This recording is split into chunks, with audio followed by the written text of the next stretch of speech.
Good evening. I'd like to convene the Fairfax Town Council meeting. It's our regular meeting, and we're convening a few minutes after 7. So I'd like to call to order. And we have nothing to report on closed session, but first we'd like to do the Pledge of Allegiance.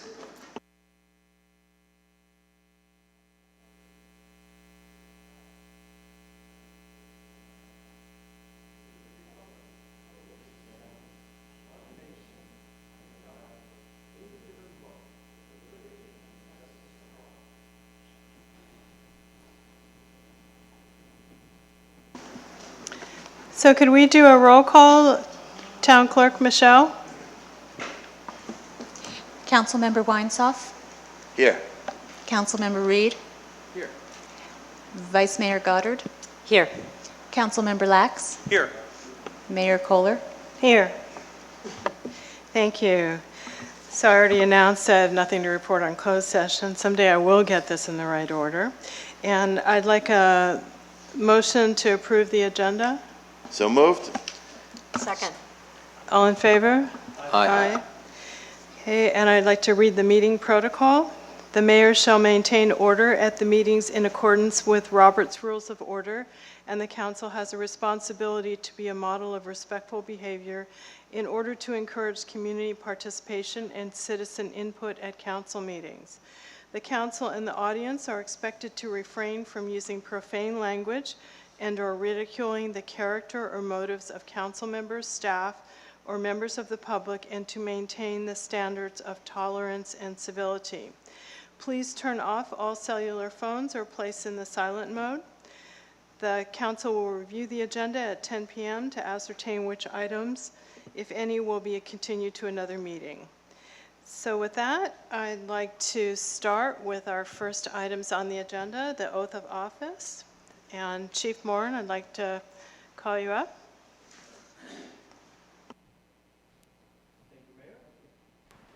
Thank you, Mayor. So tonight we are going to introduce the public and the council to our new officer and a new cadet. So I'll have them both come up here so I can make fun of them. That means come up.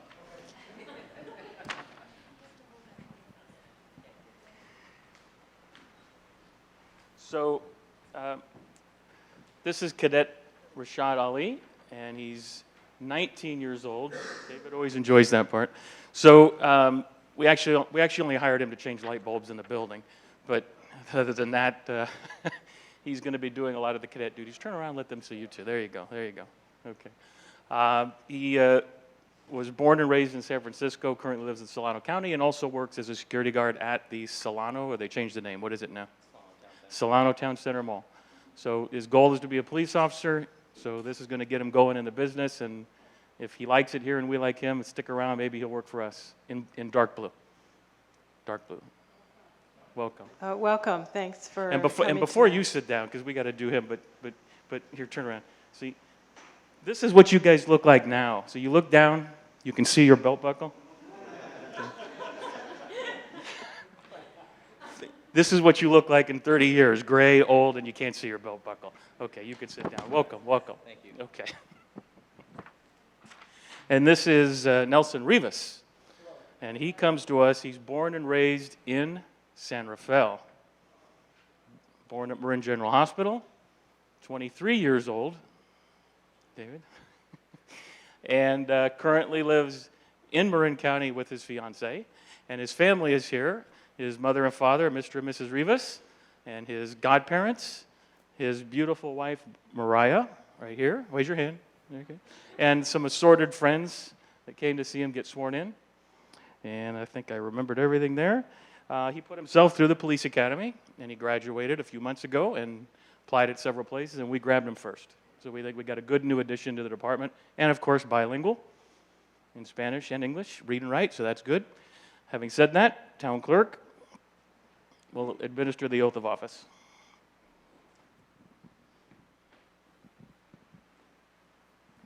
Thank you. Hi. How are you? Good. How are you? Doing great. Good. I'm going to ask you to raise your right hand and repeat after me, and I'll give you the mic for your left hand. You just have to I, Nelson Rivas, do solemnly swear do solemnly swear that I will support and defend that I will support and defend the Constitution of the United States the Constitution of the United States and the Constitution of the State of California and the Constitution of the State of California against all enemies, against all enemies, foreign and domestic, foreign and domestic, that I will bear true faith that I will bear truth, faith, and allegiance and allegiance to the Constitution of the United States to the Constitution of the United States and the Constitution of the State of California, and the Constitution of the State of California, that I take this obligation freely that I take this obligation freely without any mental reservation without any mental reservation or purpose of evasion, or purpose of evasion, and that I will well and faithfully and that I will well and faithfully discharge the duties discharge the duties upon which I'm about to enter. upon which I'm about to enter. Thank you. Congratulations. Can Appreciate it. shake your Thank hand? you. Appreciate it. Thank you.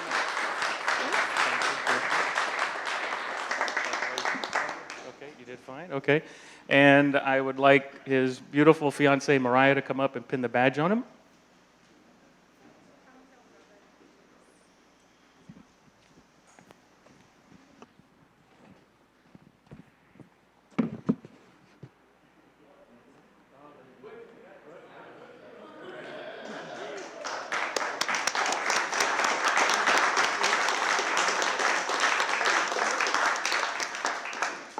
Thank you all for coming tonight, and we're very honored to have several members of our police force here. Thank you all for serving. And I also want to announce that our chief, Christopher Moran, just celebrated his 5-year anniversary as chief of police for our town. I want to personally thank you for your service, and also it's his 15 years with the town of Fairfax. So thank you very much.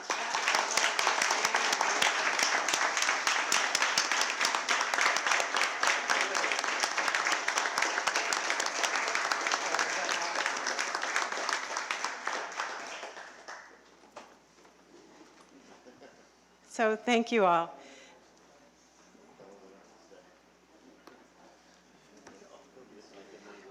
And with that, I'll make some regular announcements.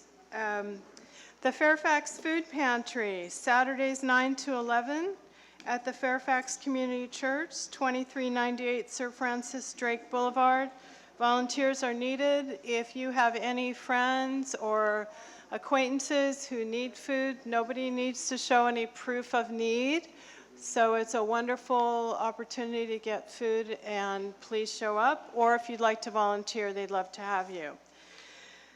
We have vacancies on boards and commissions, one on our open space committee, one on our volunteer board, 2 on the tree committee. And applications are available at Town Hall and on the town website. Also, Chipper Day for the Jolly Hill neighborhood is Saturday, August 15th. And for folks from that neighborhood, you need to bring materials to the pavilion parking lot, and it's 9 to 3 p.m. Chipper Day for the Deer Park neighborhood will be Saturday, September 26, 9 to 3 p.m., and the location is to be determined. Initially, it was to be at the Deer Park School, but the Water District is repaving that, so that it may end up being that location, but I'll announce that and we'll have it on our website.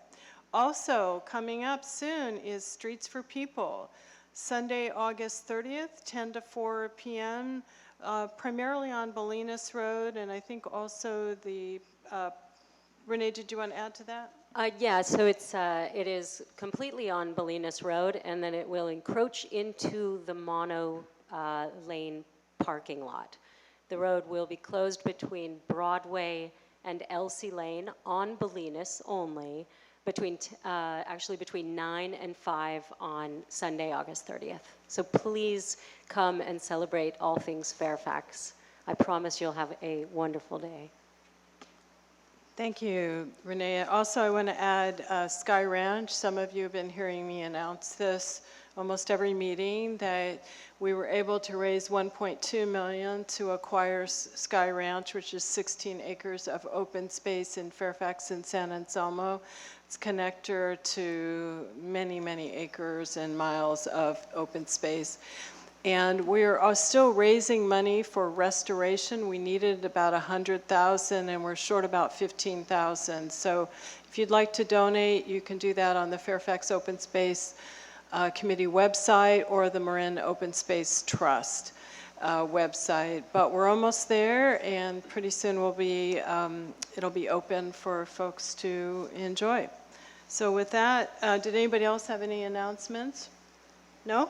Okay, well, that's good. We will move on to open time for public expression. Want to remind folks that you have a 3-minute time limit per person. And please address the council. And Norma, if you might give your name and address, Hi. appreciate that. Good Thank to you. see you, Norma Fragoso, Myrna Avenue. And I'm here instead of Jody Timms this evening, who had 2 or 3 meetings booked at the same time, to mention the senior Saturday social and age-friendly fair that will be right here at the Women's Club on Saturday, September 19th from 10 a.m. until 12 noon.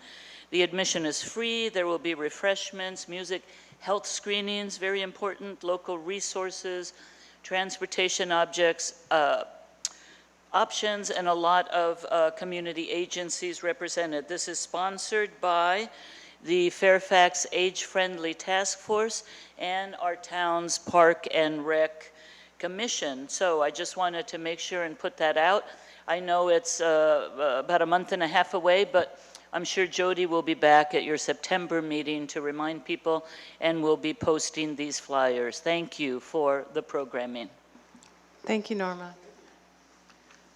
Anybody else wanting to speak in open time? Okay, seeing none, I'll bring it back to the consent calendar. David?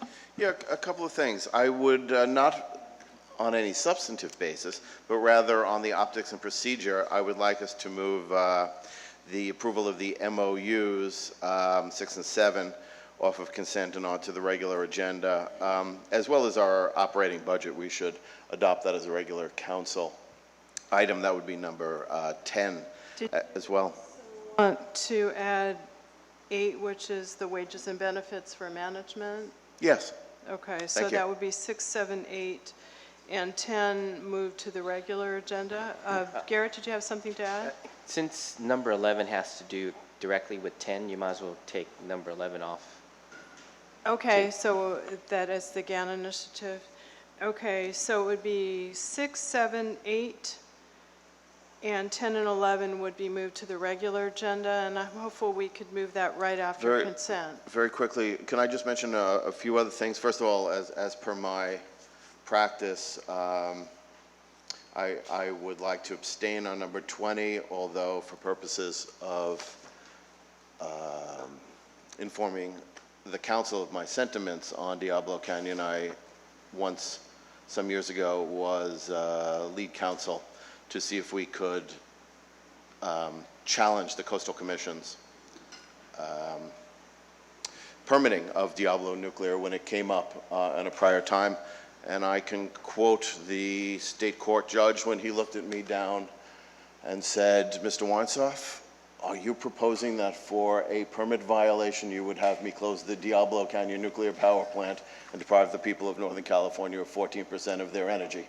Sometime in the future, I hope that our renewables completely remove the need for Diablo, but at the moment I don't see it, and as it's outside the purview of our Fairfax work, as is my practice, I thank the fellow council member for bringing it forward and raising the community's awareness, but I do not vote on those things. Just 2 other things that I find fascinating on consent, again, not to remove them.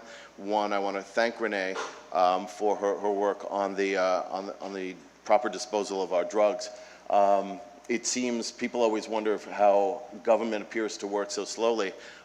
Western City Magazine, some 8 or so years ago, when I was a younger council member, had a thoughtful piece on how we really should be doing this in all of our communities. And I spoke to our then manager and to the police department, who made it very clear that that was simply not going to happen, that it was too difficult, too dangerous, the resources, all sorts of reasons, good and not, and the issue went into the round file. But here we are, not very long afterwards, and now I think that everybody in the community would say, well, who would flush their pills down the toilet once they're made aware of the impacts to our water resources and the alternatives that are swiftly becoming online to make it so readily available to properly dispose of our things. So how interesting that is. The other is on this PACE program. You know, we sometimes government does not get the word out. So for those who are watching, please do contact our town about the PACE program. It is an opportunity to do significant retrofits for energy efficiency on your home. And then to put the cost of it onto your, generally I think we could say, onto your property tax bill and pay it out over a significant period of time, thereby you know, zeroing out the cost by the benefit that you're getting by putting in energy retrofits. And it doesn't have to be the high-hanging fruit of solar. It could be as simple as important as putting in better windows or insulation. These things will save you gazillions of dollars and will also make, of course, living in your house all that much better, and you can pay it out over time. A fantastic program, held up during the Great Recession, unfortunately, but now it has sailwinds behind it, and it seems as if it's moving fast down the track, and folks should really inquire, and they should call the town about this, because it is a little, it might be a little confusing, a little surprising, and we would be more than happy to describe it for you. So with that, long-winded, thank you all very much. I just want to add something. So we already adopted a PACE program back in the fall, and this is adding 4 other PACE programs, so people will have an opportunity to look at different programs, so different interest rates and such, but also it's not actually calling the town. Marin Clean Energy has been designated our liaison for all these programs, and maybe one thing we can do when we have time is actually have a link directly to Marin Clean Energy for this, because they're going to be doing the work and working with people directly. So with that, John, you wanted to add something? It was exactly the same program. I mean, it basically gives more options for people, and it's a really good way. I would say that, you know, the best thing is not putting solar panels on your house, though that is a good thing to do.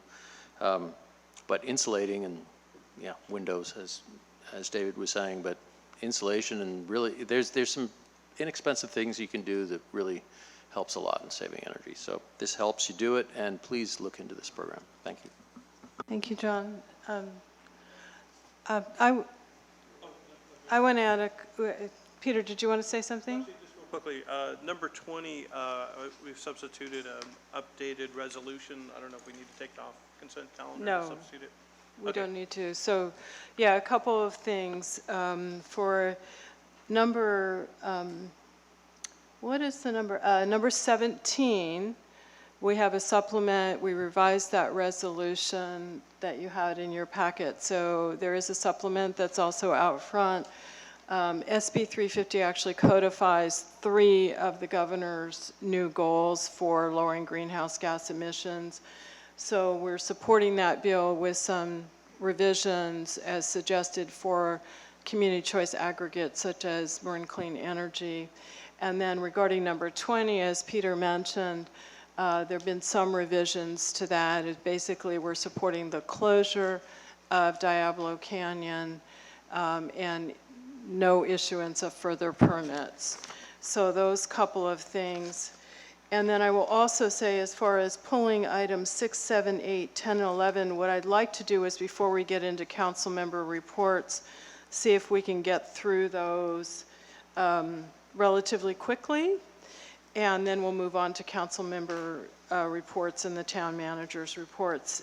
So with that, I'd like, and David's going to abstain from number 20, but how do we do this, Michelle? Do we take a vote on? Do you want to ask for public comment Oh, first? thank you. You always have to remind me. Is there any public comment on the consent items? Alexander, you want to give your, press the button, please? Thank you. I want to speak for a few minutes about number 13. First, to thank the council very much for being so expeditious in taking up this item. And about maybe an hour and a half ago, I had a nice talk with Augie, one of the top people at Fairfax Lumber.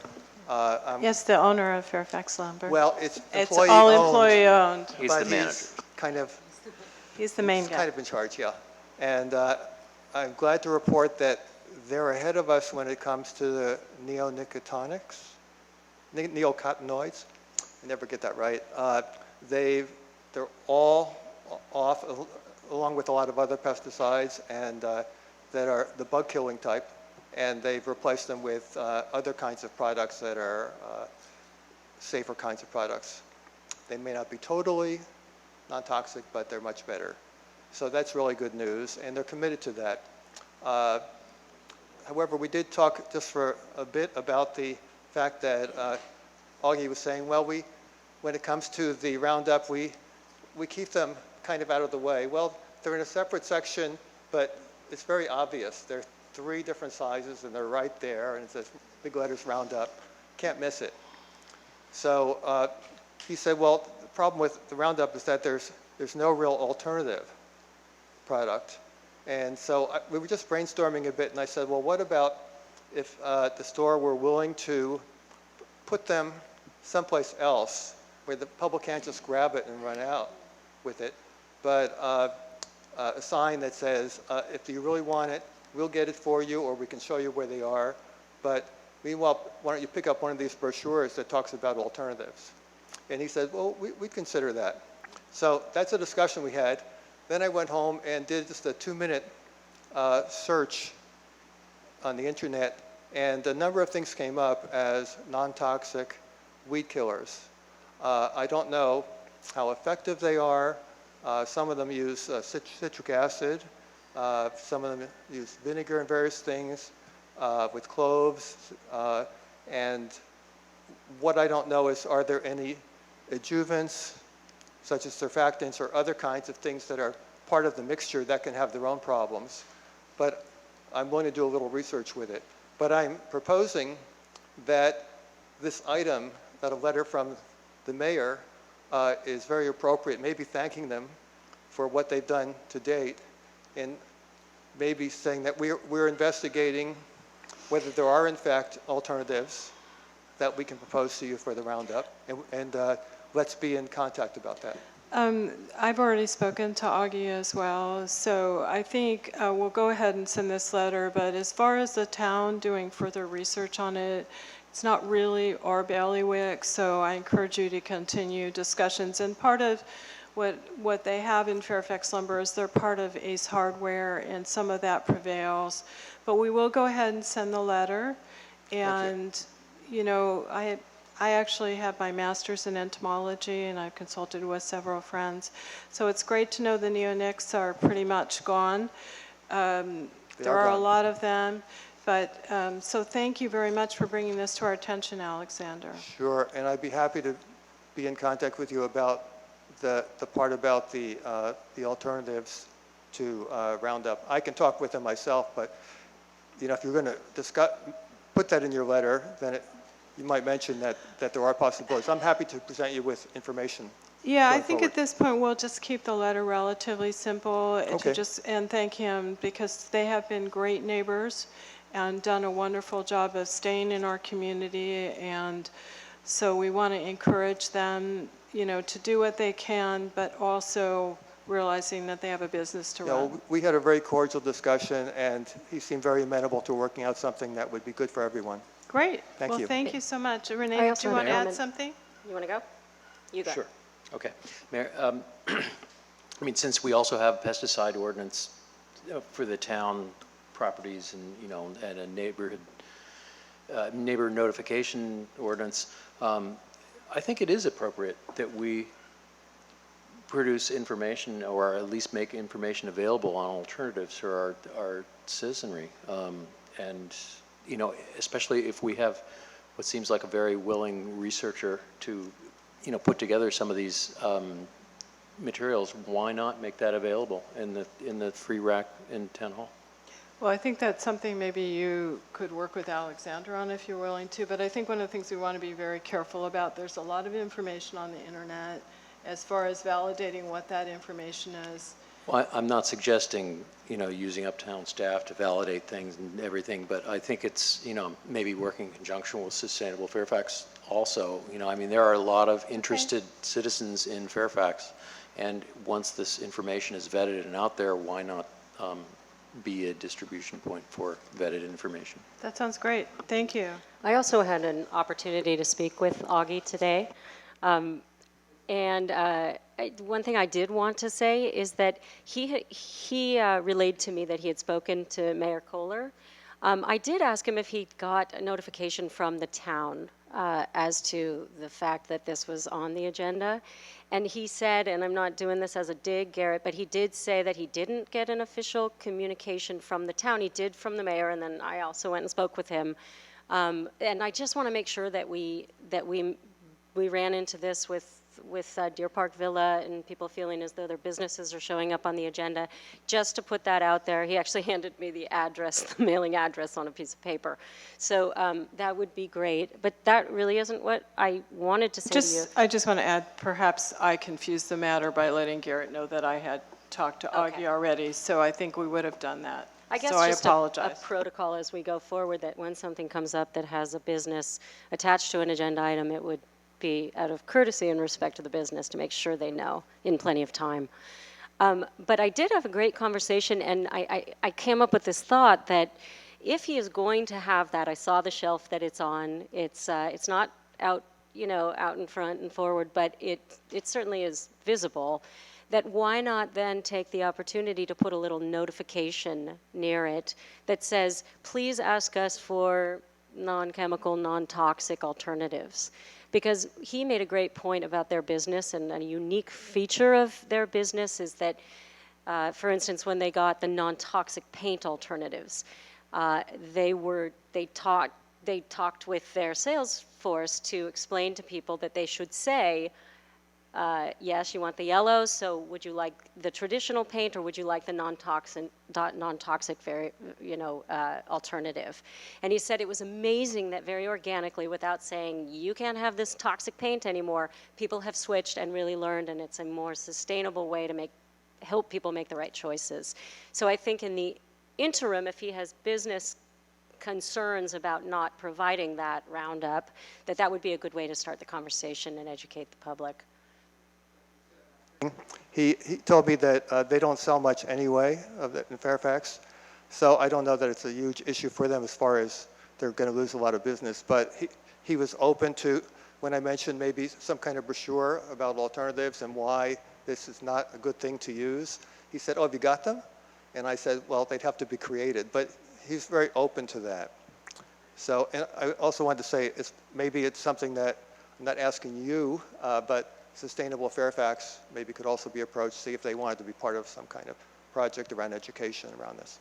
Anyway, thank you all very much. Thank you, Alexander. Thanks, everyone. So it sounds like potentially somebody can work with Sustainable Fairfax on something like that, and Renee's on the board, so I think she nodded her head.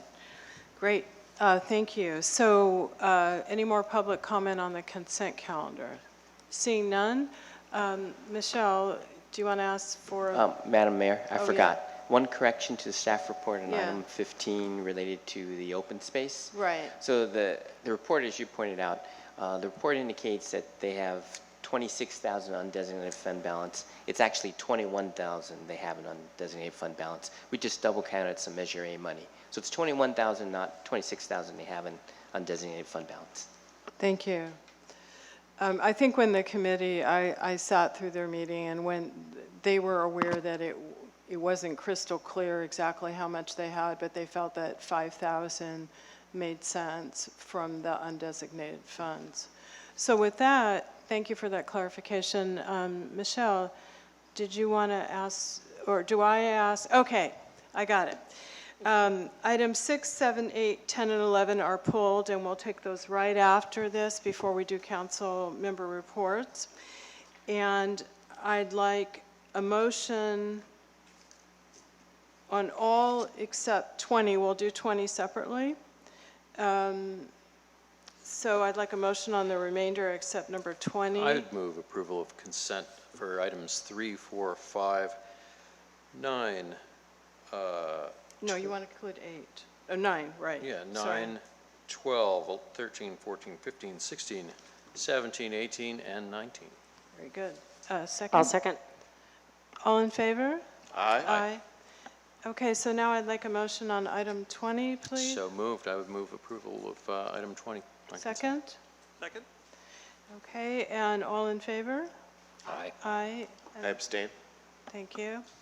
Okay, with that, we'll move on to item 6. Garrett, would you like to do the staff report, please? Sure. Item 6 has to do with adopting a resolution approving a memorandum of understanding with the Fairfax Police Officers Association for the period July 1st, 2015 to June 30th, 2018.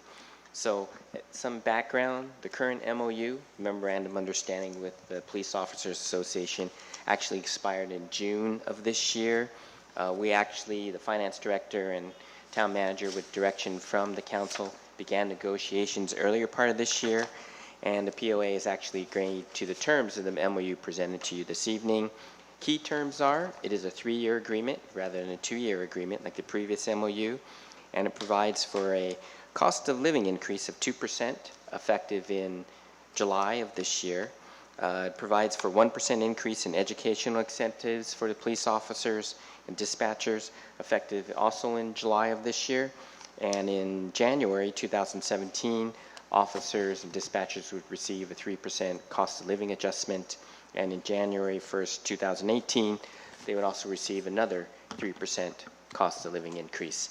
Additionally, what the MOU provides for is that we've asked sworn officers who are currently hired, typically hired before January 1st, 2013, in what we refer to as in Tier 1, Tier 2 of retirement, we've asked them to now pick up 3% of the town share of retirement, and that'd be phased in over a 3-year period.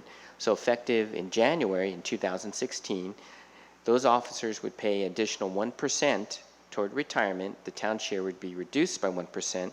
In exchange, we would do an offset, increase their salary by 1%.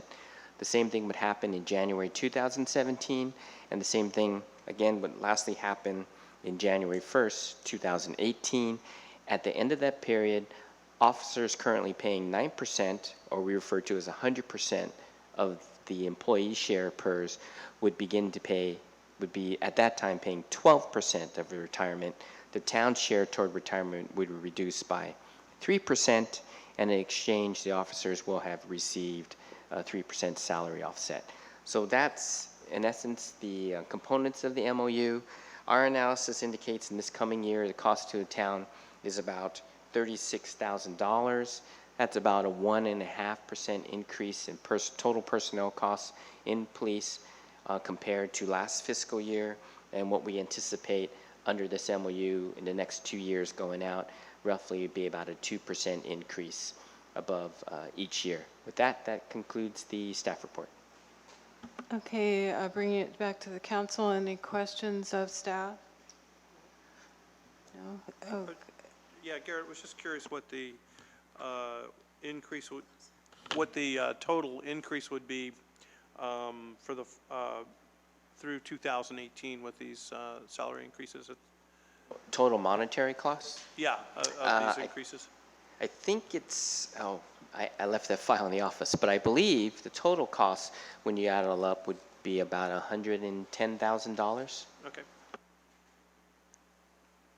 I think I have that file. It's about 106,000. So good memory. Okay. So opening it up for the public. Seeing no comments, I'll bring it back to the council. I'd like a motion. Mayor, I move the council approve the MOU with the POA for the July 115 through June 30, 2018 time period. Okay, second. Second. All in favor? Aye. Aye. Thank you. Okay, moving on to item 7, the MOU with SEIU Local 1021. Garrett, would you like to give the staff report, please? Sure, this is similar to the previous item, except it's for what we refer to as SEIU. That's what we refer to as non-miscellaneous employees. Pretty much, it's every staff member of the town who's not a part-timer, who's not in the police department, and who's not in management. In essence, the MOU, again, their MOU expired June 30 of this year. Again, the finance director and myself, with direction from council, we did begin meeting with SEIU earlier part of this year, and we have come to agreement, at least in terms of the MOU presented to you this evening. Clarification, SEIU represents, in essence, 4 current town staff, but it represents 6 positions, 2 of which are vacant. In essence, the MOU, again, is a 3-year period. It's opposed to a 2-year period. What it does is, effective in January 2016, it creates what we refer to as a new step F for employees. In 2016, they get a cost of living increase effective in January 2017, and another 2% cost of living increase effective January 2018. One note of clarification, the current maintenance worker 1 and administrative assistant 2, those positions currently occupied, will receive a 4% and 5% one-time only, one-time, call it a payout of their base salary in recognition of previous out-of-class pay or equity adjustments. That's a one-time for this year only for both positions. And I think that concludes the staff report, with the exception of the overall cost to the town. We estimate to be about $10,000, less than 3% when compared to the previous fiscal year. Moving forward, we believe the impacts to the budget would be around 2%, a little less than 2% each year out. And with that, that concludes the staff report. Thank you, Garrett. Questions of staff from the council? Again, Garrett, I was just curious. Peter, you need to speak directly into it since we're being filmed. Okay. It's hard Thank to you. hear. Again, was just curious what the total increase would be for the length of the contract. Right. I think the mayor probably has the file, but is it between 30 and 32,000? So going out to year 2018, it's 25,000 roughly. Based on some information you'd given us, it may be a little bit more than that. So it's under 30. So questions of the public? Oh, I'm sorry, John, did you? Oh, questions from the public? Seeing none, bring it back to the council. I'd like a motion, please. Mayor, I would like to move MOU with SEIU Local 1021 for the Fairfax non-management employees for the July 1/15 through June 30, 2018 time period. Oh, second? All in favor? Aye. Thank you. Okay, moving on to item 11. Oh, I'm sorry. Item 8. Item 8, thank you, John. This is adopt a resolution establishing wages and benefits for management, confidential, and part-time employees for the period July 1, 2015 through June 30th, 2018. Garrett, would you like to give the staff report? Sure. So similar to what you just did to SEIU and POA, you typically adopt what's referred to as a management resolution. The managers aren't a represented group, so you do it by resolution. The previous resolution expired again in June 30th, 2015. This resolution would be in effect for the next 3 years. In essence, what we're proposing for management employees, and this time around we also included it for the part-time employees for the town. In essence, they would receive a cost of living adjustment of 2% effective of July this year. In January 1st, 2017, they receive another 2% COLA, and in January 2018 receive another 2% COLA. In addition, for managers only, they would receive what we're referring to as $30 a month as part of a wellness program. That's to help offset the costs they incur in trying to maintain their mental and physical well-being and part of the job. That would include things like gym memberships or recreation classes. In terms of the costs, we're estimating it's about $15,000 or about 2% in total costs compared to last fiscal year. I think over the 3-year period, I think it's about 40,000 plus or minus. Based on the piece I have, it was 37,000. I just happen to have it in my notes. I'm glad someone brought the file. So with that, I believe that concludes the staff report. Okay, questions of the council? I think we answered your question, Peter. Somehow you anticipated my question. We can read minds up here. Okay. So members of the public wanting to speak on this item?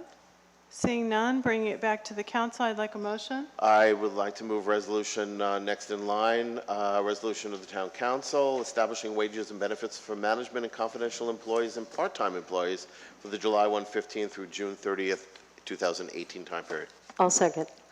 All in favor? Aye. Aye. Thank you. Okay, moving on to item 10. Adoption of a resolution adopting the town of Fairfax operating and capital improvement budgets for fiscal year July 1, 2015 through June 30th, 2016. Garrett, would you like to give the staff report? Sure, as a little background, you may recall May 28th, you held your budget workshop to discuss the operating and capital budget for fiscal year 15-16. On June 3rd, the council continued its discussion related to the proposed budget, recommended some revisions, and at that time we actually discussed the 5-year CIP because there wasn't enough time at the budget workshop. And on July 15th, the council met again to discuss the budget. At that time, we went through the revisions that we received from council from the budget workshop, and the June 13th meeting, council made some additional changes, and this final budget before you actually incorporates all your changes from May 28th, June 3rd, and July 15th. Attached to the staff report, we created 2 tables. Table A are the changes approved from the budget workshop in June 3rd. Table B contains all the changes the council approved on July 15th. Excuse me.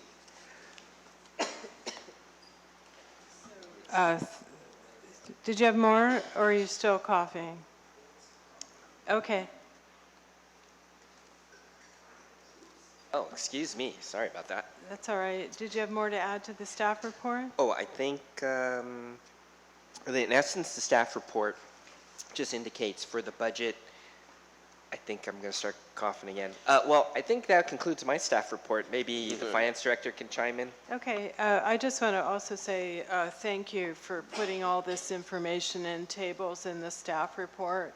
It really helps, you know, us understand all those multitude of changes we made. So thank you, Mike and Garrett, who's out coughing, and also the dedication of the staff who work in the town, from our safety and fire to all our staff in finance, public works, planning, town manager, clerk. We couldn't do it without you guys. So any questions of staff? I know we've gone through this many ways. Are there any questions of staff on the budget? Haven't we hashed through this? I think we have. I just want to offer an opportunity. Okay, so seeing none, I'm going to open it up for public comment. Seeing none, I'm bringing it back to the council. So I'd like to have a motion. Mayor, I'm pleased. David, would you like to push that I button? would. I'm pleased that the council had the opportunity on 4 separate occasions to discuss the budget with the community and gather their thoughts. And at this time, I would move that the council approve the resolution adopting our operating and capital improvement budget for the July 1/15 through June 30, 2016 years. And I would like to second that motion. And all in favor? Aye. Aye. Renee, you might want to press your button.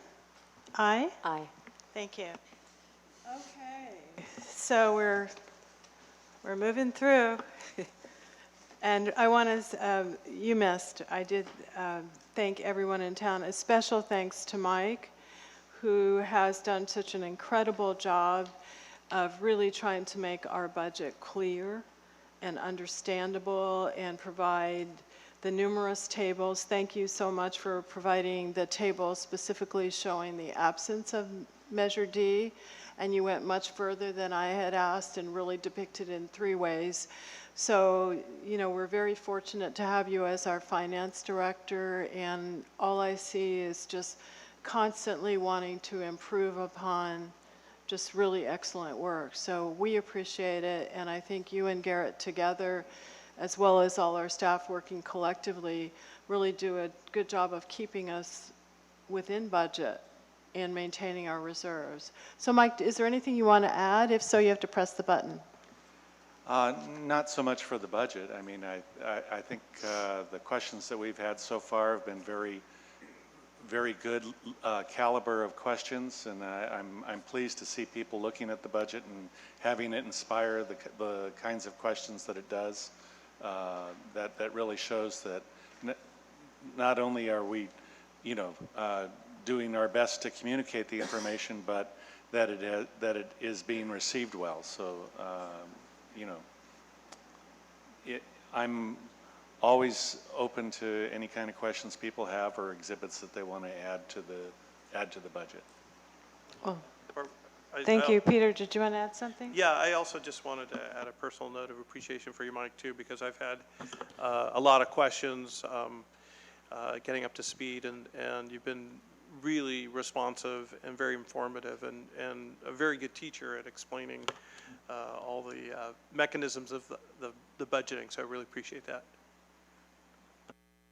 Well, thank you. Okay, so moving on, we are going to agenda item 11, and this is adoption of a resolution making certain findings and determination in compliance with section, oh, my Roman numerals are not good, 13B, thank you, John, of the California Constitution, the GOWN Initiative, and setting the appropriation limit for fiscal year 2015-2016. So, Mike, would you like to do the staff report? I think I'll save Garrett's voice and I will go ahead and do this. This is an item for the adoption of the resolution making findings in compliance with the Constitution. Here, basically the GAN initiative, and setting an appropriation limit for the town for the next fiscal year. This is something that we do annually. It's based upon the budget that we adopt. Back in the day, the GAN initiative was passed in order to limit the amount that towns were available, that they could spend. Basically, it said, you know, no matter what you raise, you are limited in the amount that you can spend. So it was an attempt through limiting spending to limit the amount of revenues that cities could raise. Basically, what they do in the Constitution or in this proposition is to set two factors which limit the growth. One is the amount that CPI goes up each year, and the Department of Finance tells us what that amount is. This last year, the CPI went up by 3.82% for the state.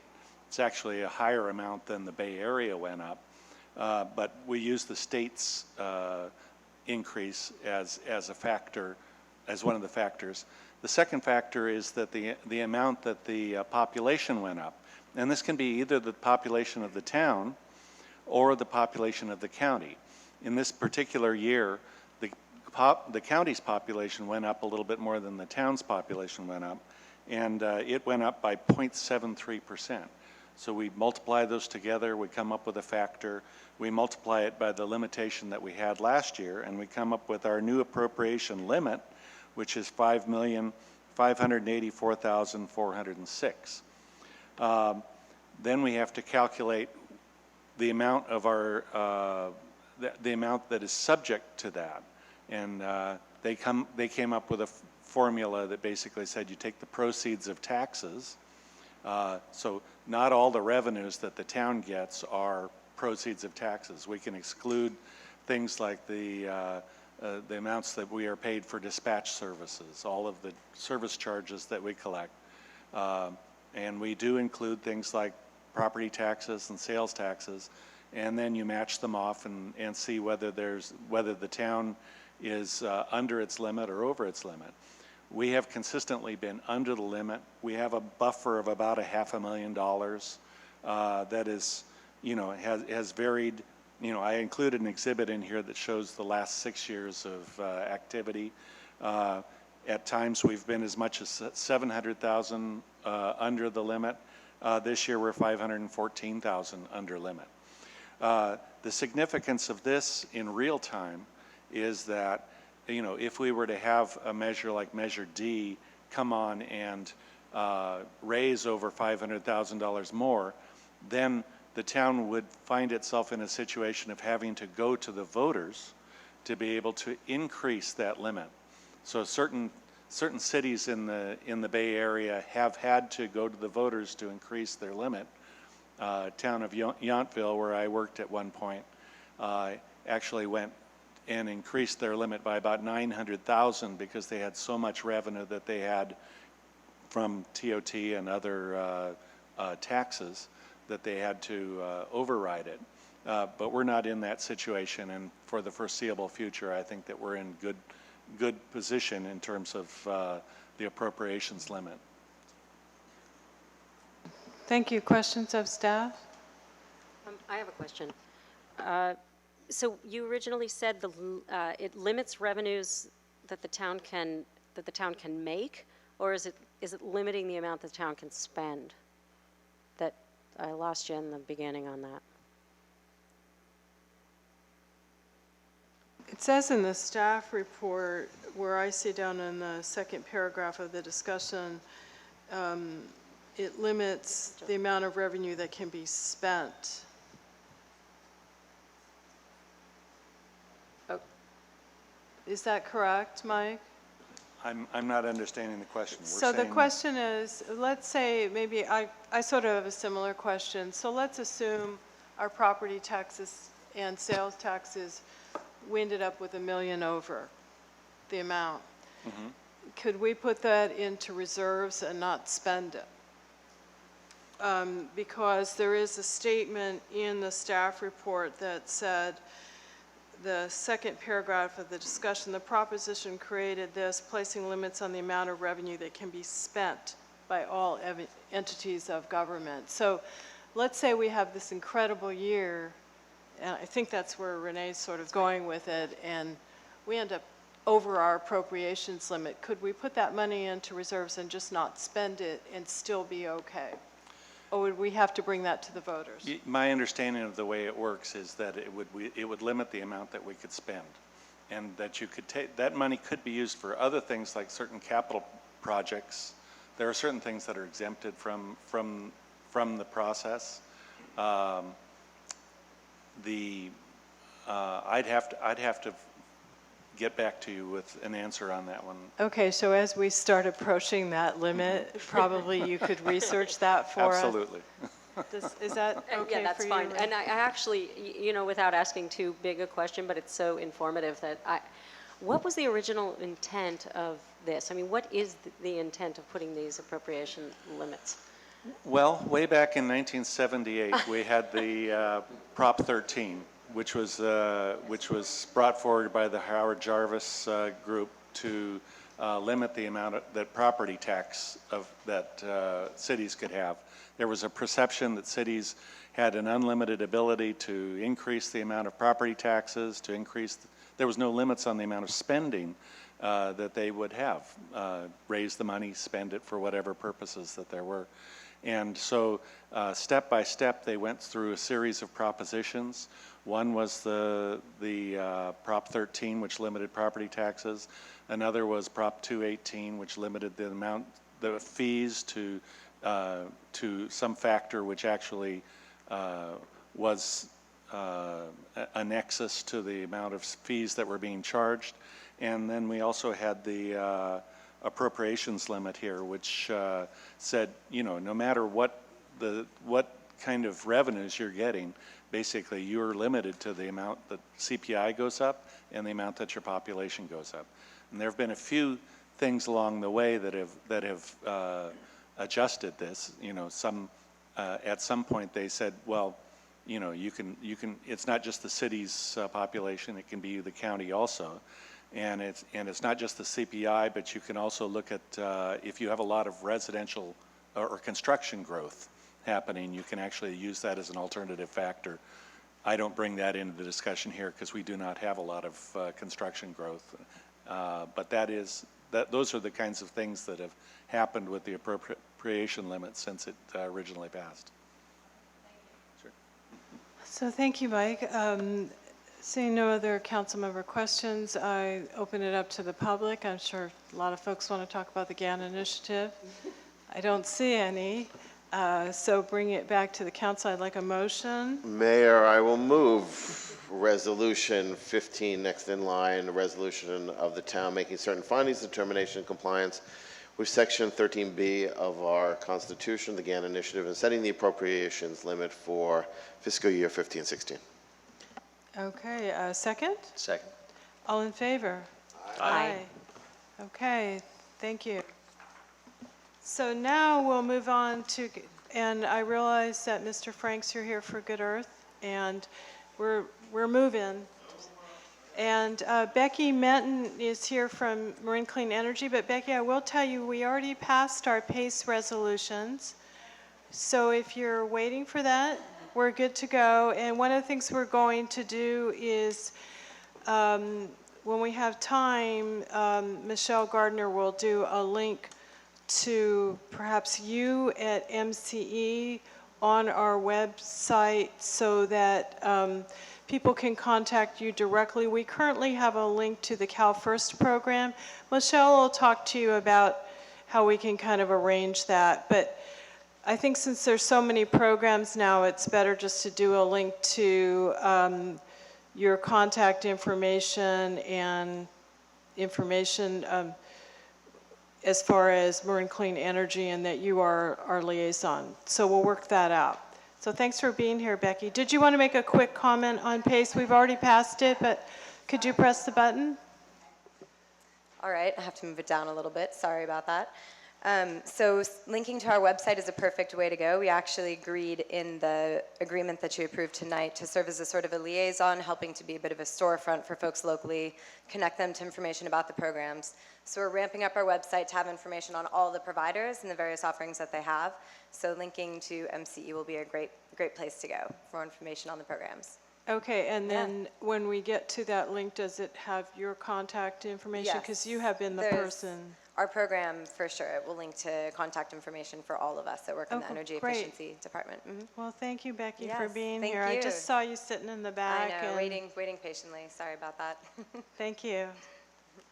All right, well, so we'll move on to council member reports and maybe the town manager's report, and then maybe we'll do a very quick 5-10 minute break, and then we'll reconvene. So with that, David, would you like to start? Sure. The summer is quiet, at least for the committees I sit on. But to spend a moment or two on some of the things that make Fairfax rather the extraordinary place, and that would be the two other events that I attended this month, the Fairfax Theater Company, which put on a collection of short scenes from the Shakespeare Lexicon. If you had the chance to see the performance, they did a really good job. They did a really good job, and it was a lot of fun. And so I'm sure I speak for the entire council in thanking Sam and team for all that they did. And the other was the Fairfax Historical Society. And I can't help but feel that in a town like ours, there must be a plethora of folks with a retired BA in history that are sitting out there that should be members of this organization. Not only for the opportunity to learn what happened in our town before we all arrived here, and I must say the organization does focus on the early years, but they are extremely open and receptive and encouraging to move into the more modern era of the 60s, 70s, and beyond. And for those who lived here during that time period, they would like to interview you if you are of a bent to do so. To write a piece of that time would also be quite welcome. They do provide not only a great website, but a quarterly, I think it's a quarterly newsletter that goes out with well-written stories. It is absolutely extraordinary. And I find it hard to believe that there's any small town that that has quite an understanding of where it came from and where it is today. And we owe a remarkable debt of gratitude to the Sagers, of course, and to the others who work on the Historical Society research. So again, I think I speak for the council in thanking them for their efforts and encouraging the community to, there's a link off of our website to it. You should take a look, and if you're so inclined, it's a fun thing to be active with. Thanks. Thank you, David. John? Okay. Yeah, it's a light month in the summertime, but nonetheless, I always go to the volunteer board meeting just because I'm not on that board, but it's got a place in my heart. And you know, they actually didn't have a quorum either. So, but you know, we still talked about you know, various things that needed to happen among the people there. No decisions were made, of course. And I attended the same Shakespeare thing. It was great. Sorry it's not running anymore, otherwise we could tell people to go run out and see it. Let me see, I met with our town manager and Graham Irwin about some traffic calming that is coming up maybe on Dominga. Also about this upcoming Streets to People event in relation to how it fits in together with all our trails around town. And there are going to be some sample walking tours that we're developing for that so that people can see some of the trails and you know, access a map that has more of them. I attended the Transportation Authority of Marin's regular meeting, at which point they kind of set guidelines for the next decade or so for, you know, how different projects are going to go, among other things.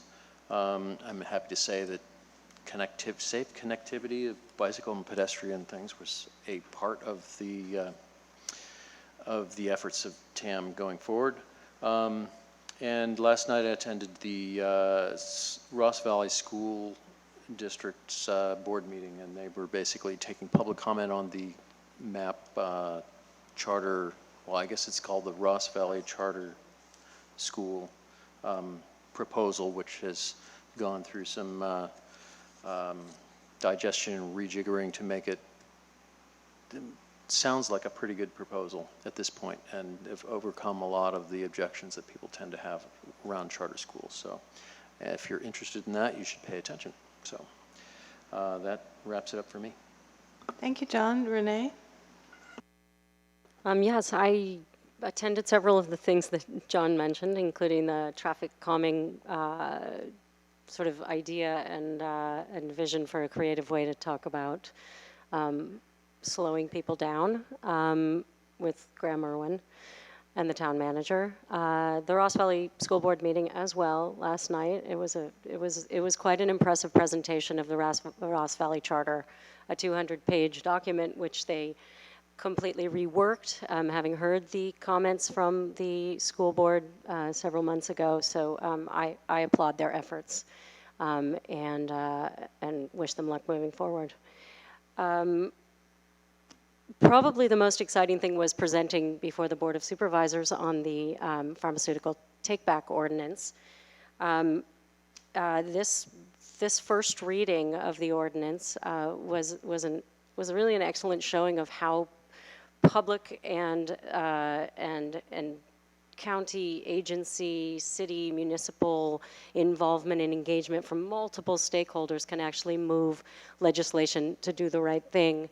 And incorporate and include the industry, which will ultimately be sharing in the financial responsibility, in a cohesive and I think very productive, positive direction forward. So this will require the over-the-counter and prescription drug producers to participate in an approved drug stewardship program for collection, disposal, and most importantly, which didn't show up in our staff report, is the community outreach and education about safe disposal and what options there are for people to actually get those drugs from their medicine cabinets to the right place, advocating forward for even more safe ultimate disposal instead of just incineration at the end of life.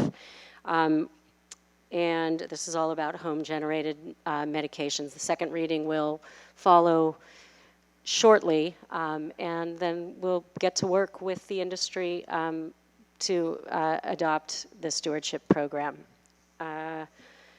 I've been working hard on Streets for People, so please, as I said before, come and join us in the street. One addition to this year's event is a transit alley, so we're looking at how we can help people in a creative, fun, non-judgmental way to reduce a couple of their car trips a week. We will have Marin Transit on hand and safe routes to schools, carpooling options, creative Fairfax ways of encouraging one another to make walking and biking transportation a viable way to actually get done what you need to get done in town, and it reduces traffic greatly. There will be a Marin Transit bus available for your touring pleasure, and I encourage you to come along. There might be one more thing. Oh, in the Ross Valley Healthy Community Collaborative, we are continuing moving forward, producing a brochure, which will be out soon with parent tips. I think they're excellent to the point parent tips. It's not right out of a templated handbook. The recent results from the local California Healthy Kids Survey, and upcoming events that the collaborative will be hosting in the next 6 months. So that will be available at Streets for People, going out to all of the kids in the Ross Valley School District, as well as the Drake High School students the beginning of this academic year. So check it out. Thank you, Renee. Peter? Thank you. It's been a kind of a slow time for me as well. I did have a good opportunity to meet with Ann Manis for the with the Fairfax. Okay. You're heard. Okay. Anyways, like I said, I met with Ann Manis with the Fairfax Age-Friendly Task Force, and that was very constructive and very eye-opening, and had a good discussion. Learned a lot about what she's doing and our sort of status as an age-friendly town. And it was also a very eye-opening discussion to sort of look at our world, our town, through the eyes of older people, which we are all hopefully headed towards, if you consider the alternative. And that hit home for me because my mother's going to be 90 years old today, or not today, later this month. So it was good to talk about some of the access issues, as well as some of the good programs that are being put together to make Fairfax a more inclusive community for seniors. So a lot of good ideas, a lot of good exchange of information, and also talked about the coming senior fair.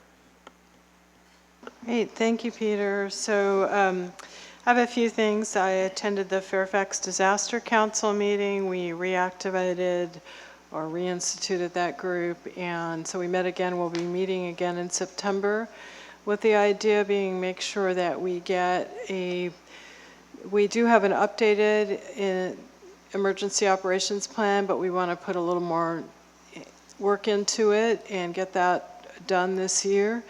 But we're going to have one of our members is rounding up the CERT folks in town, getting more people involved in taking CERT classes. Our library will be starting to have some maybe monthly or bi-monthly things on emergency response or getting ready for the earthquake or the flood or whatever will come. And there will be what's called a Get Ready class in September at the library. I will announce the date, I forget what it is, but that'll be an hour and a half in the evening. So that's moving forward. I met with our supervisor, Katie Rice, last Sunday. We talked a little bit about flood control issues and having a presentation in the fall on some of the work and next steps that are being planned for flood control, something that David talked about, and some other coordination issues.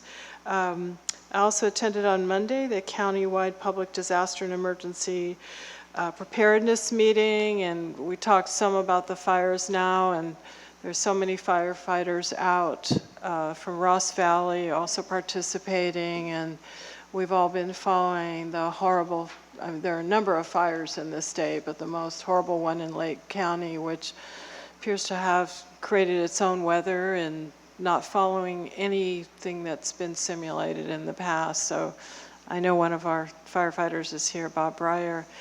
But so we talked more about what more can we do in our own communities.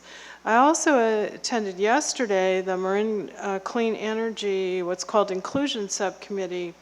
There's been letters of interest submitted by the City of Davis, Yolo County, various cities and towns in Napa County, and some others in Solano will be submitting more letters of interest as far as joining Marin Clean Energy.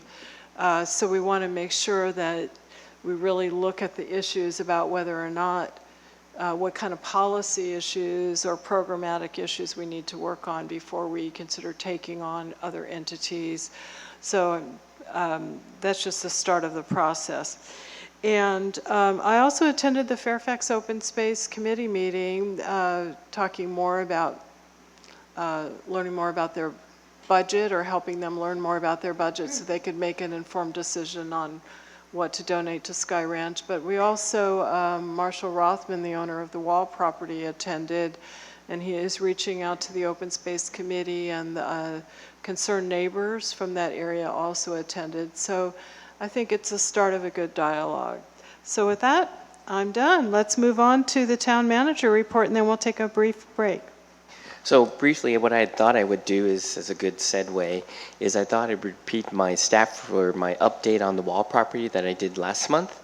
So last month, I reported that the town had issued 6 conditional certificates of compliance on the Wall property.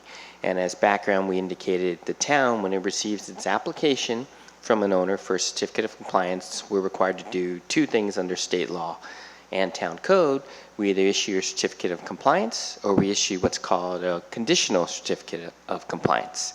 So staff issued actually 6 conditional certificates of compliance.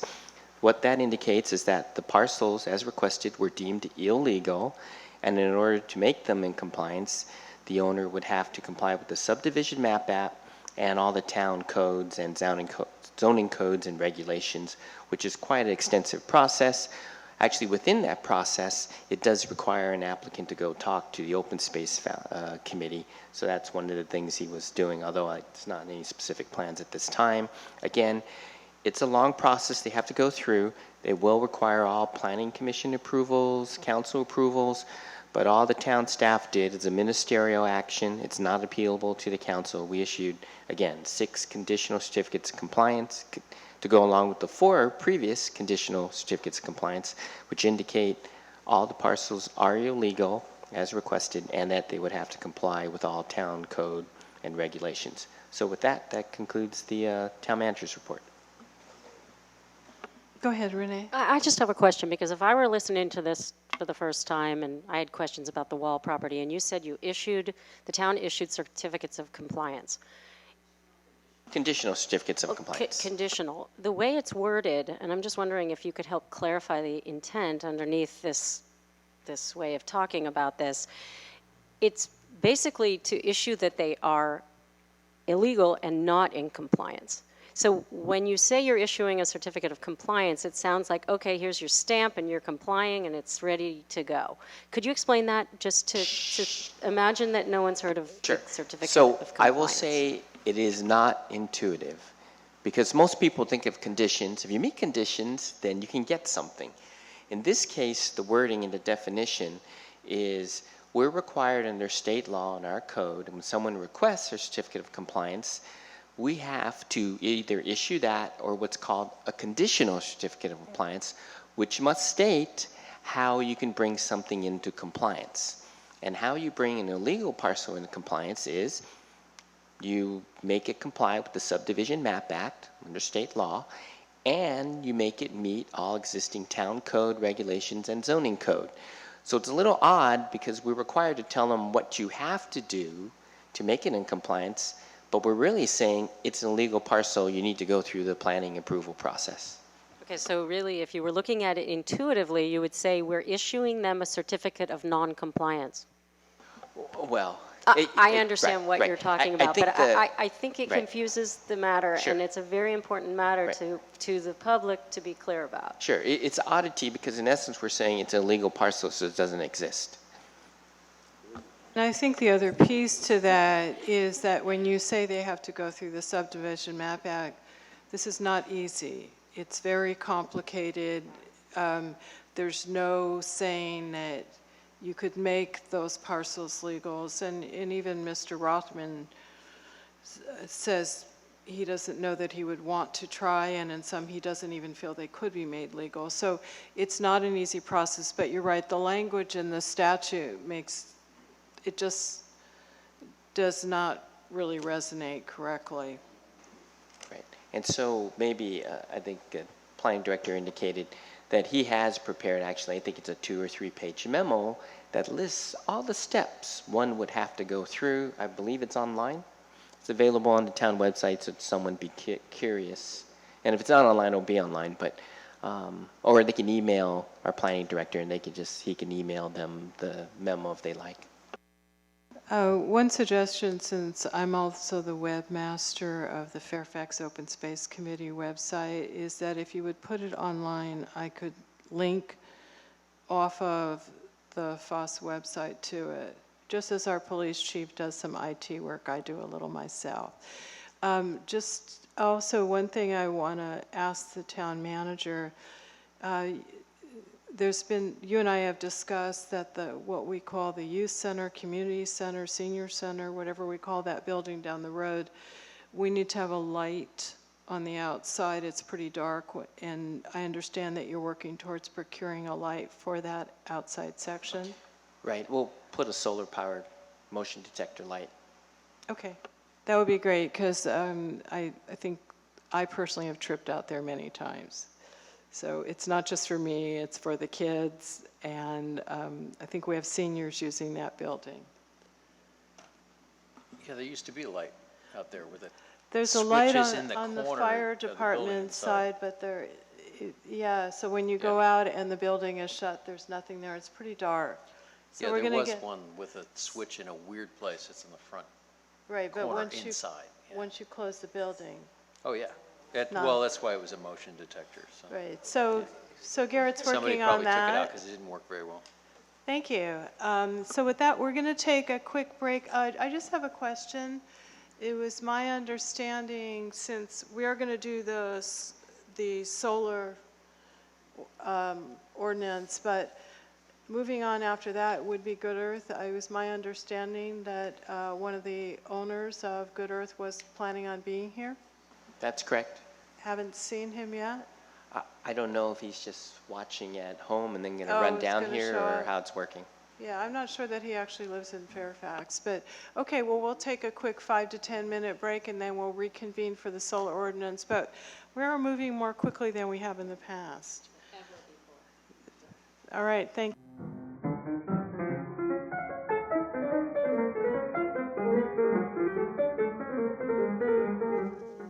Okay, so we're going to go ahead and get started with our public hearing, introduction and first reading by title only of an ordinance to streamline review and approval of small residential rooftop solar energy systems as required by AB 2188. And I think Jim Moore is going to give the staff report. Thank you. Yes, good evening, Mayor, and members of the council and audience watching and at home. I'm going to paraphrase the staff report and then answer any questions you have after doing so. As the Mayor mentioned, this is in regards to Assembly Bill 2188 that was passed signed by the governor a mere 12 months ago, and it mandates that all municipalities adopt by the end of September an ordinance streamlining the approval of small rooftop photovoltaic systems, and those would be systems under 10 kilowatts. And we're talking about systems either on the roof of a single-family residence or a duplex. So we're mandated by this new law, AB 2188, to do so. This went to the Planning Commission on July 16th, and they passed a resolution recommending that the council adopt the ordinance tonight. A couple caveats I'll get back to in just a moment. So this would be your first reading tonight. And as you know, that the second reading of adopting an ordinance must be at a regularly scheduled meeting. So this will be on the docket in September. And you would then have formally adopted it by the deadline, and it would go into effect 30 days after the second reading. So the couple of caveats in the hearing in the Planning Commission was that one of the planning commissioners, Ms. Mimi Newton, brought up a couple of items. The first is that if you notice, the ordinance itself is sort of structured in two ways. One is for those solar systems that are qualified as the small systems, and that was covered in 17.138.230. And then prior to that, if you look at 17.138.220, it covers larger systems that could or could not be residential, they could be ag, they could be commercial. And if you look at the top of the next page, under section 17.138.220, it has A, B, C, and in part C, Ms. Newton's concern was restricting the building official's review to simply adverse impacts upon the public health or safety.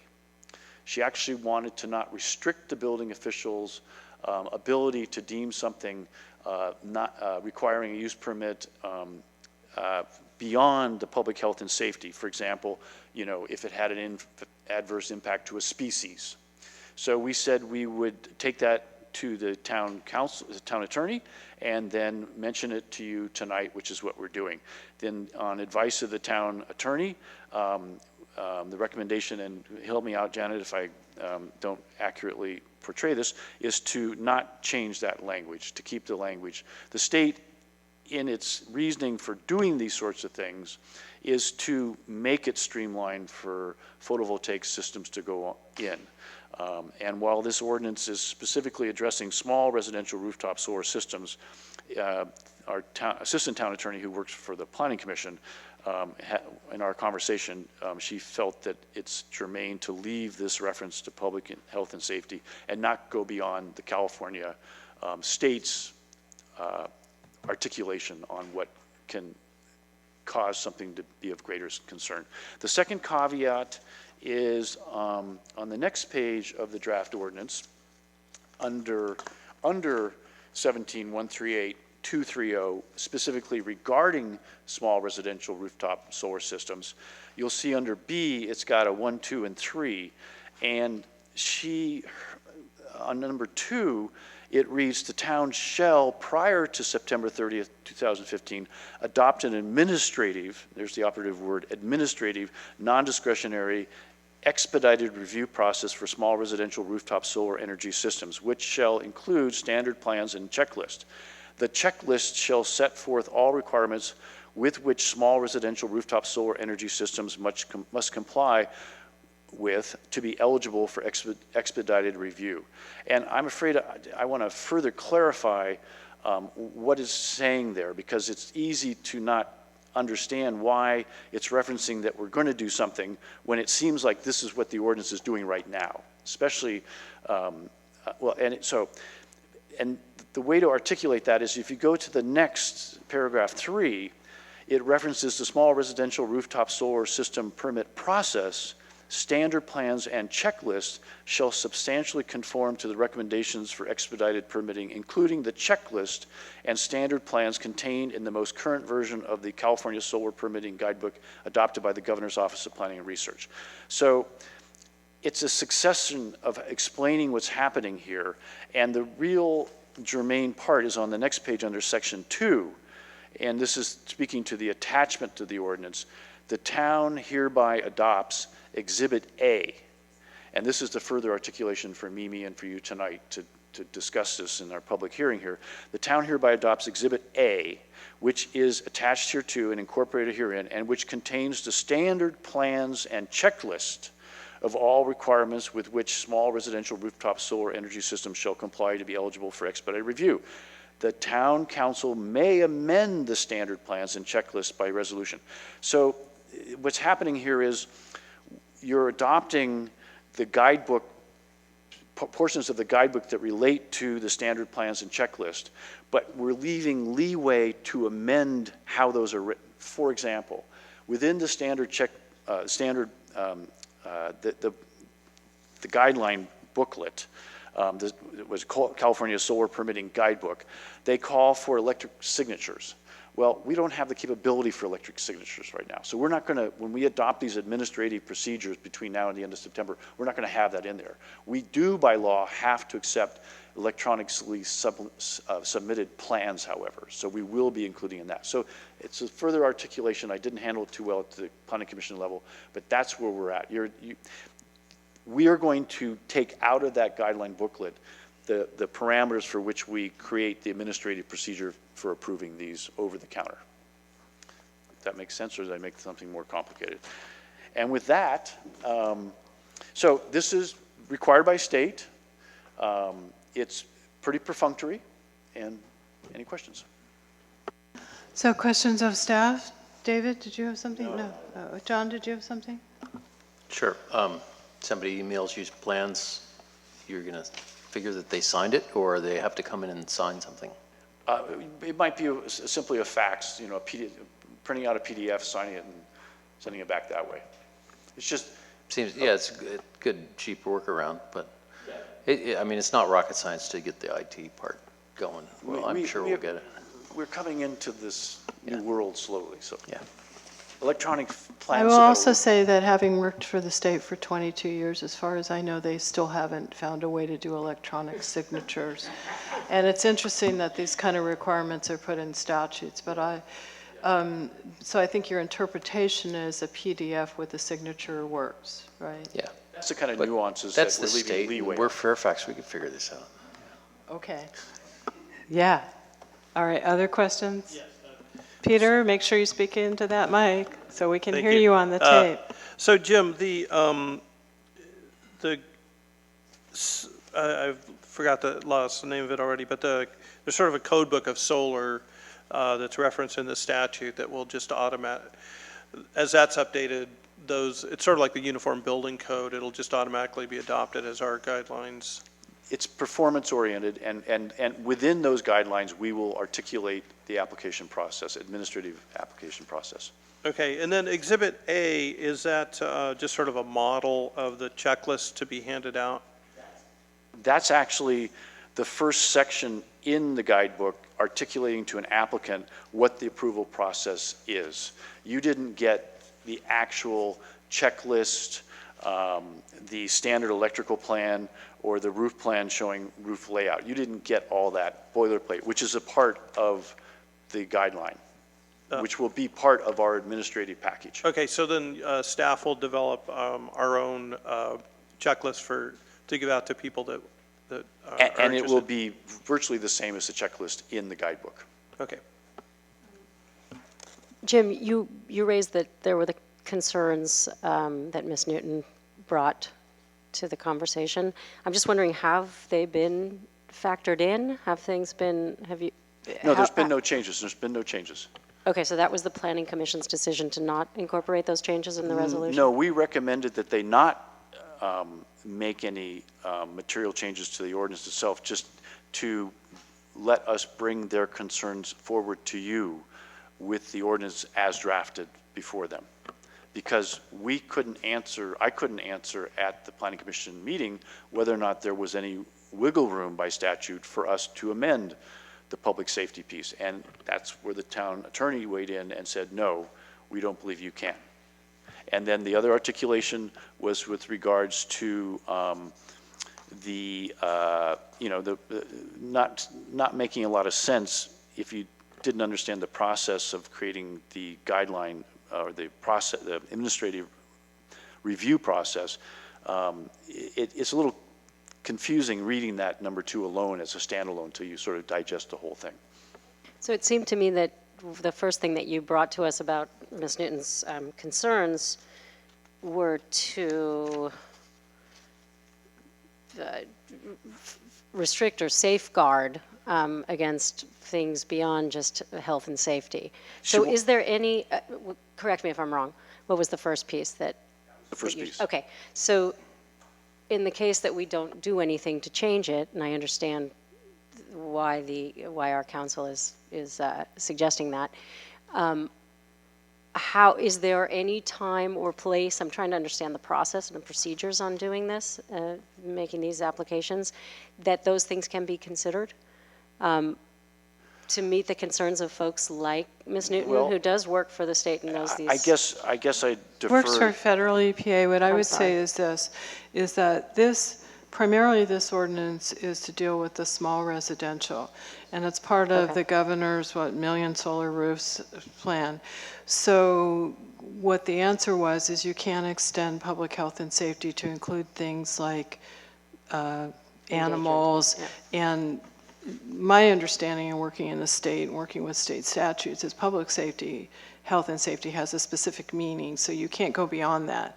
But I think where you go beyond these small residential, there is more ability with the use permit and stuff to take into consideration other factors. That's the way I read the ordinance. Yes. Okay, and that was my question. And specifically, remember, this is talking about the building official representing the town's review. With regards to larger commercial installations, you may be in the CEQA world. And in CEQA, you've got that 19 checklists, including species and whatnot. So then you'd be into the woods on those sorts of things. Okay. Well, Barbara addressed the woodpeckers. Yeah, thank you. So I have a couple of questions. Looking at the ordinance, and just for my purposes in the future, it'd be good if we put page numbers on these. I know ultimately they will have different page numbers, but where you talked about Section B, the small residential rooftop solar system requirements, and 3, which refers to the current version of the California Solar Permitting Guidebook adopted by the Governor's Office of Planning and Research, I would probably put at the end of that sentence, or as amended. If they update it, you would want to be able to take any, you would. It says actually in number 3, it says the most current version. Okay. All right. I would have written it differently, but that's okay. And then moving on to,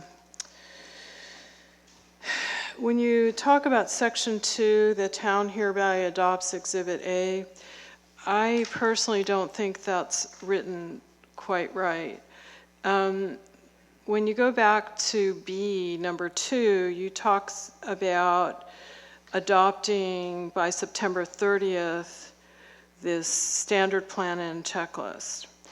And then we're saying Exhibit A really is that. I don't think that's accurate. That's what I was trying to articulate. And, so if you read 2 really carefully, the town hereby adopts Exhibit A, which is attached hereto and incorporated herein, and which contains the standard plans and checklist of all requirements with which small residential rooftop solar energy systems shall comply to be eligible for expedited review.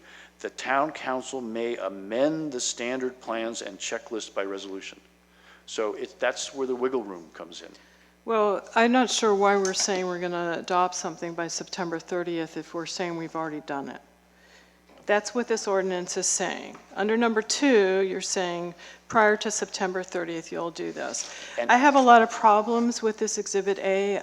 I think there's a lot of things that need to be worked out. For example, just moving on to it, is that the title of it deals with submittal requirements bulletin for solar full, et cetera, for 1 and 2 family dwellings. Okay, then when you look under number 1, you say building permit and in some cases a use permit. When I go back and look at the ordinance, the use permit is used for stuff that's over 1 and 2 family dwellings. So why are you talking about a use permit there? If you again get into the woods on the language of the ordinance, it's saying if the building official, if the system doesn't meet the requirements, then the building official can call for a use permit. It's got to be within So the even parameters. for the 1 and 2 family dwellings? The way I read the ordinance is everybody gets this permit over the counter. If it qualifies. Okay, so, all right, well, let's go on then. And then you have a checklist, fire department approval is not required for solar PV installations of this size. So if this is a checklist, how am I to know if I'm a resident whether it is or is not? In my reading again was that for 1 and 2 family dwelling, that you don't need the fire department thing. So I'm not sure if I'm doing this and I say, oh, do I need a fire department thing? It says is not. How do I know? I would refer you back to the definitions section under small residential rooftop solar energy systems. And what does that say? If it gives 5 parameters, the system is no larger than 10 kilowatts, alternating current, nameplate rating, or 30 kilowatts thermal, conforms to all applicable state fire, structural, electrical, and other building codes as adopted or amended by the town, and all state and town health and safety standards, conforms to all applicable safety and performance standards established by the California Electrical Code, the Institute of Electrical and Electronics Engineers, and accredited testing laboratories such as Underwriters Laboratories, and, where applicable, rules of the Public Utilities Commission regarding safety and reliability. 4, is installed on a single or duplex family dwelling. Okay. And 5, the panel or modular array does not exceed the maximum legal building height as defined by the code. So if for some reason they don't have an electrical plan, then they would need a fire department thing. So that goes to my other question, is going down, it says for non-qualifying systems. So when I read this, so you have these submittal requirements. I'm looking at Exhibit A. Submittal requirements is you've got to have, these A through E. And what I don't know is how do I know if I'm not qualifying? I don't know what not qualifying means, because I went back to see if there was a definition for what not qualifying means. So I'm trying to do this like I was going to do it. And our goal here is to provide something really simple for folks so they can do this really easily. So I don't know what non-qualifying is. How do I determine that? It means I don't have part of A through E? Is that what it means, Janet? Maybe you could answer that. Barbara, where are you looking at non-qualified specifically? On Exhibit A, under 2, submittal requirements A through E, it says for non-qualifying systems, provide structural drawings and calculations signed and stamped by, et cetera, et cetera. So okay, I see where you are. I'm just reading this and saying, is this a checklist that makes it easy for me, or how do I know if I'm non-qualifying? That's my question. Well, I would go back to the definitions section, and unfortunately, the checklist itself is not part of your attachment. That might have helped to clarify what someone's going to look at as they approach the packet.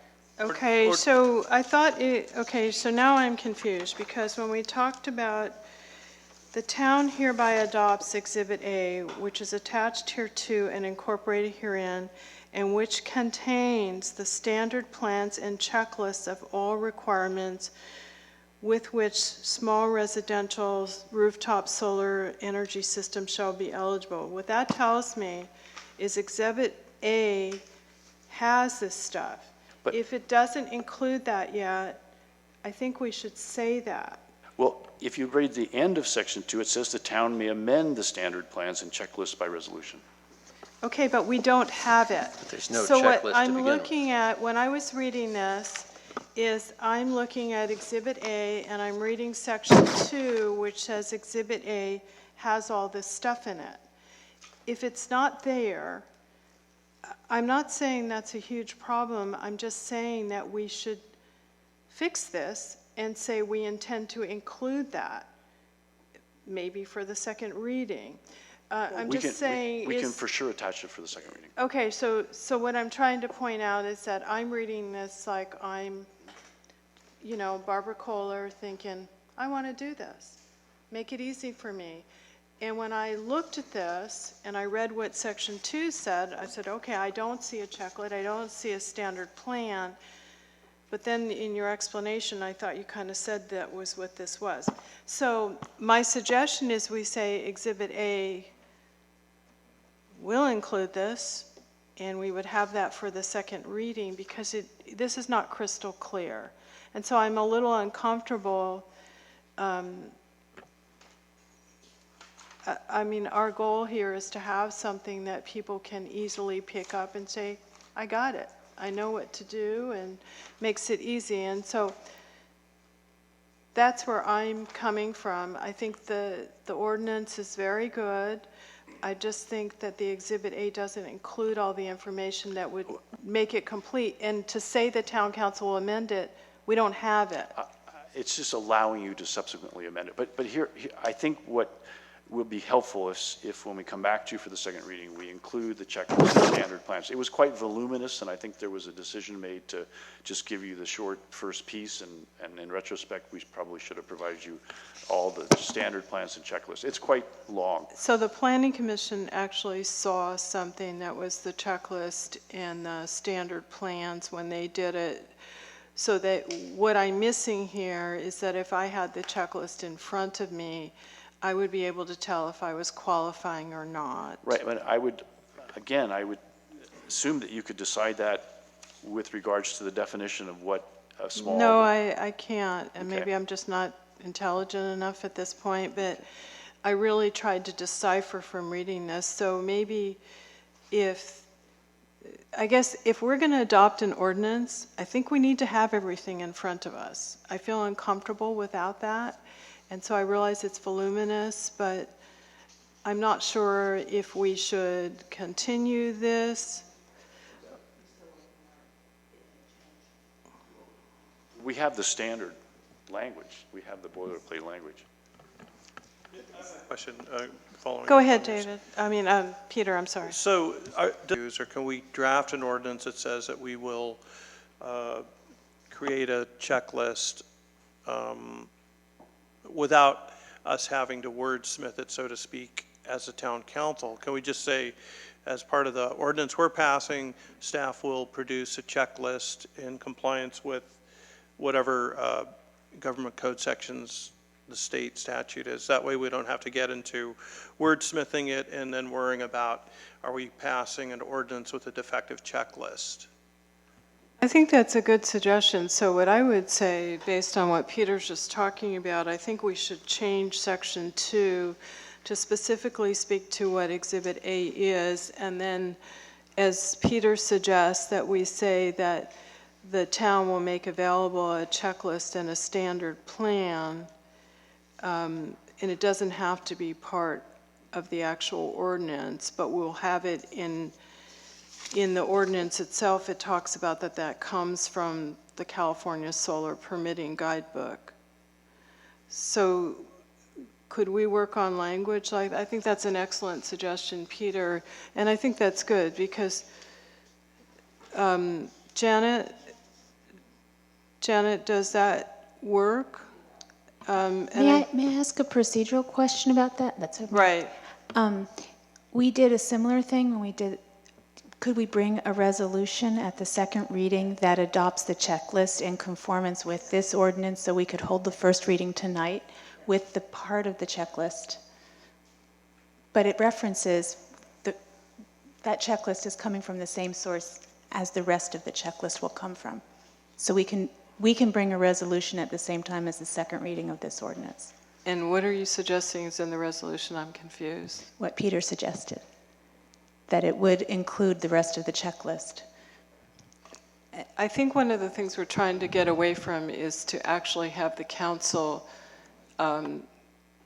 working with the checklist and the standard plan. So I think what we're talking about here is making language changes to Section 2, which I think we'll have to do here tonight, which would say specifically that under Section 2, the town hereby adopts Exhibit A, which is attached here to, and presents a pamphlet of requirements for these small residential rooftop solar energy systems, and that the town shall make available prior to September 30th, 2015,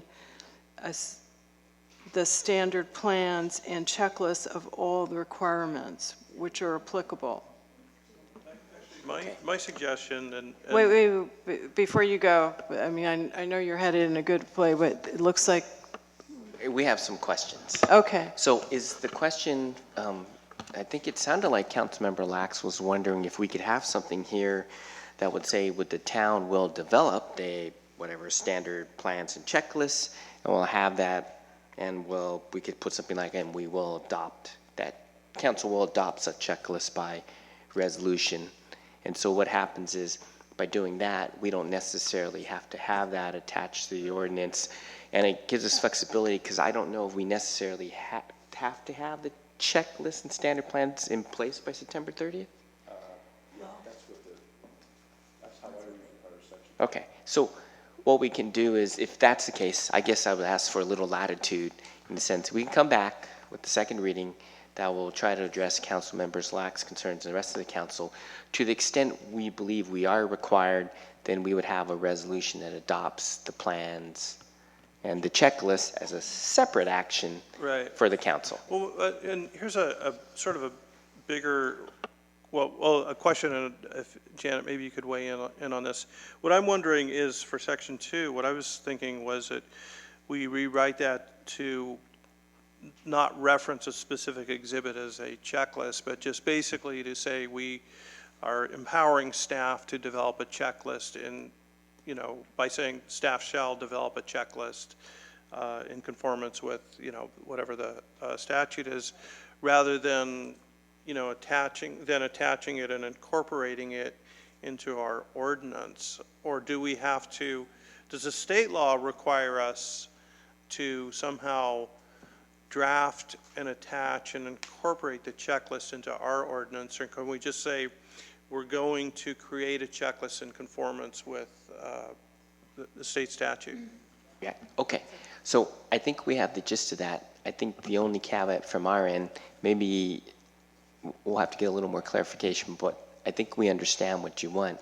So coming back in September with the second reading, we'll have that modified language, and to the extent we can, I think we'll try to maximize the council's flexibility in adopting, amending the checklists and the plans, the sample plans, with the caveat, if we have to have something in place by September, what we can do is we could have something, and then we have the understanding that that'd be available. In October, we can come back with a resolution that changes it based on some of the council comments we get in September. So we'll meet the state requirements, and then we'll meet the state deadlines, and then we have the flexibility in October, based on your comments in September, we'll be able to modify it to meet what your requirements are. I guess my question is, do we have to draft a checklist and incorporate it as an exhibit to our ordinance? We're not going to attach it as an exhibit to the ordinance. I think we're trying to say we don't have to. It'll just reference that it'll be approved by a separate resolution. So it wouldn't be attached to the ordinance. That's what I'm saying is the council's desire. I think that makes sense. And okay. the other suggestion I would have is that, I think so we revise section 2, but I think the little pamphlet is handy, but I don't think the pamphlet, or whatever we call this thing, needs to actually be an exhibit to the ordinance, because I think we want the flexibility of, I think your idea of the resolution, Michelle and Peter, and the way this is going is a good idea for the checklists and plans, and then also including this pamphlet in that if we want to, so that we have the flexibility in the future to amend that as we get smarter and do that, and our ordinance stands as is. As one point of clarification, it should be, the odd thing is, as a matter of practice, right now, it's not an issue. We've never had an issue. Things work smoothly. It's fine. People figure it out. It's all over the counter, pretty much. But because the state's requiring it, we're coming with all this stuff. And it's actually odd thing. I think it creates a little more bureaucracy than how we're handling it right now. But that being said, we're complying with state law.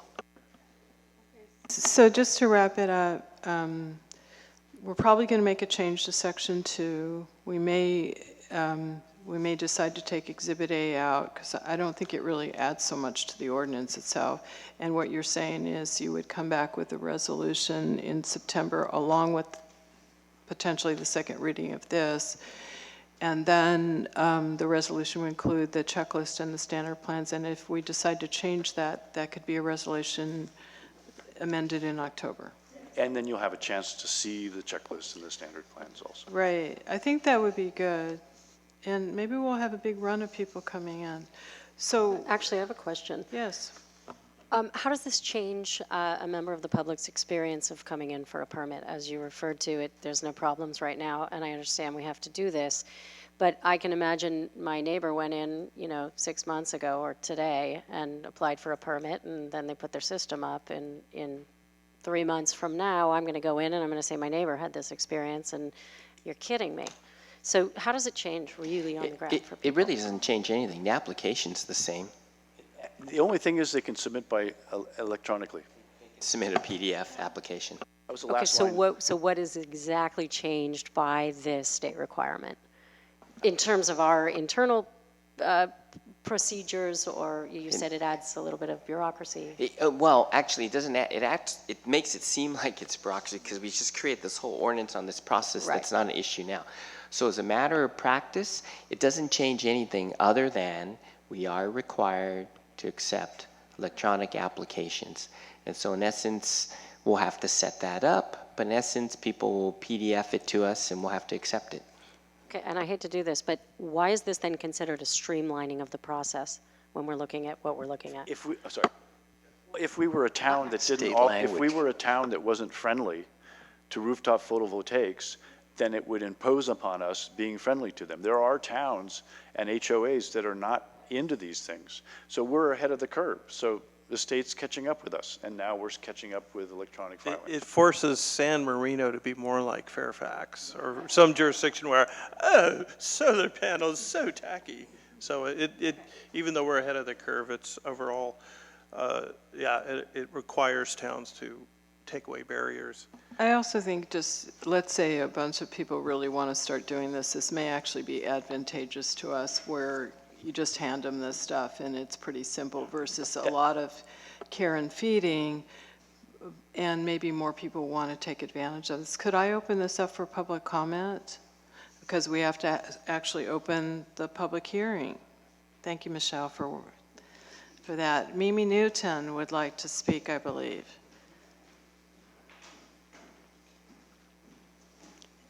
And yes.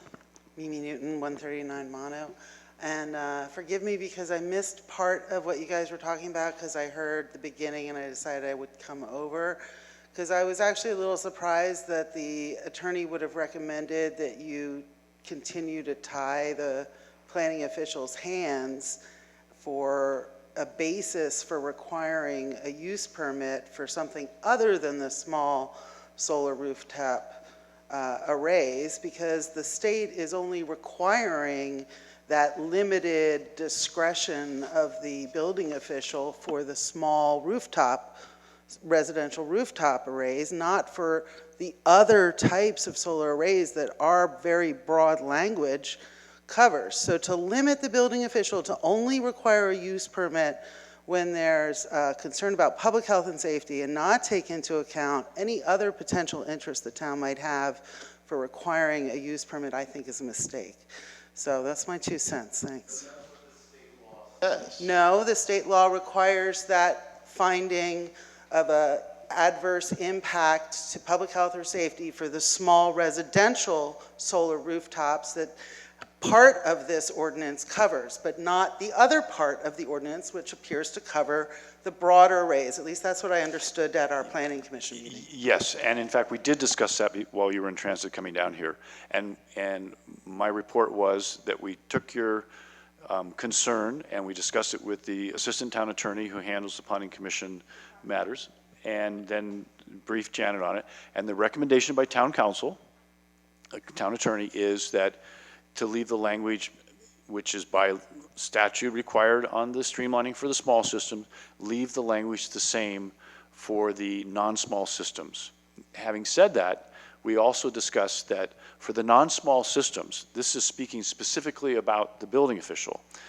Other commercial systems, agricultural systems may, in addition to be required a use permit, may get into CEQA world. And when you get into CEQA world, then you are going to get into the woods on the other categories. This is just in regards to the building official in the non-small systems. But that's the recommendation of council. I leave it, you're an attorney for the EPA.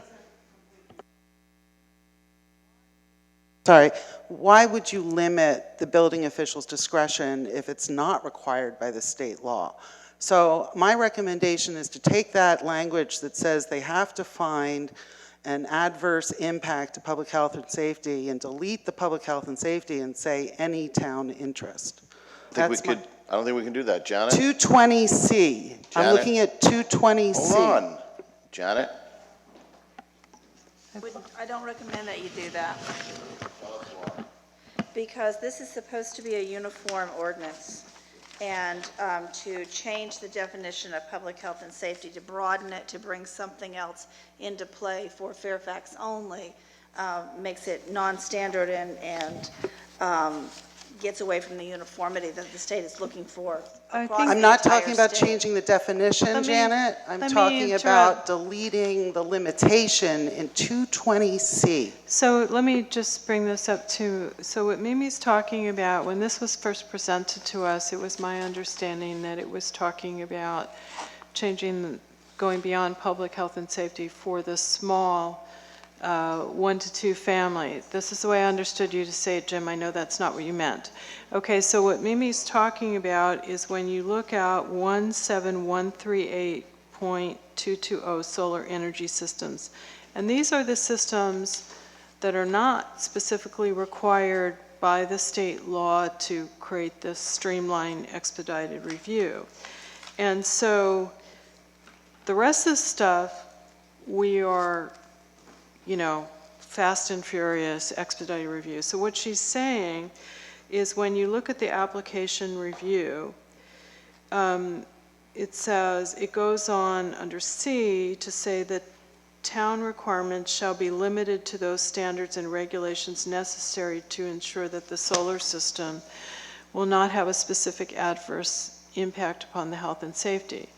And so in order to go beyond that and require a use permit, the building official has to make a finding based on substantial evidence that only deals with public health and safety. So what she's saying, and this is not for the stuff that's required under the state statute, is why not change that and allow the building official to make a finding beyond just public health and safety standard, which makes total sense for the really small ones. And so I didn't understand that when it was first brought up in the staff report.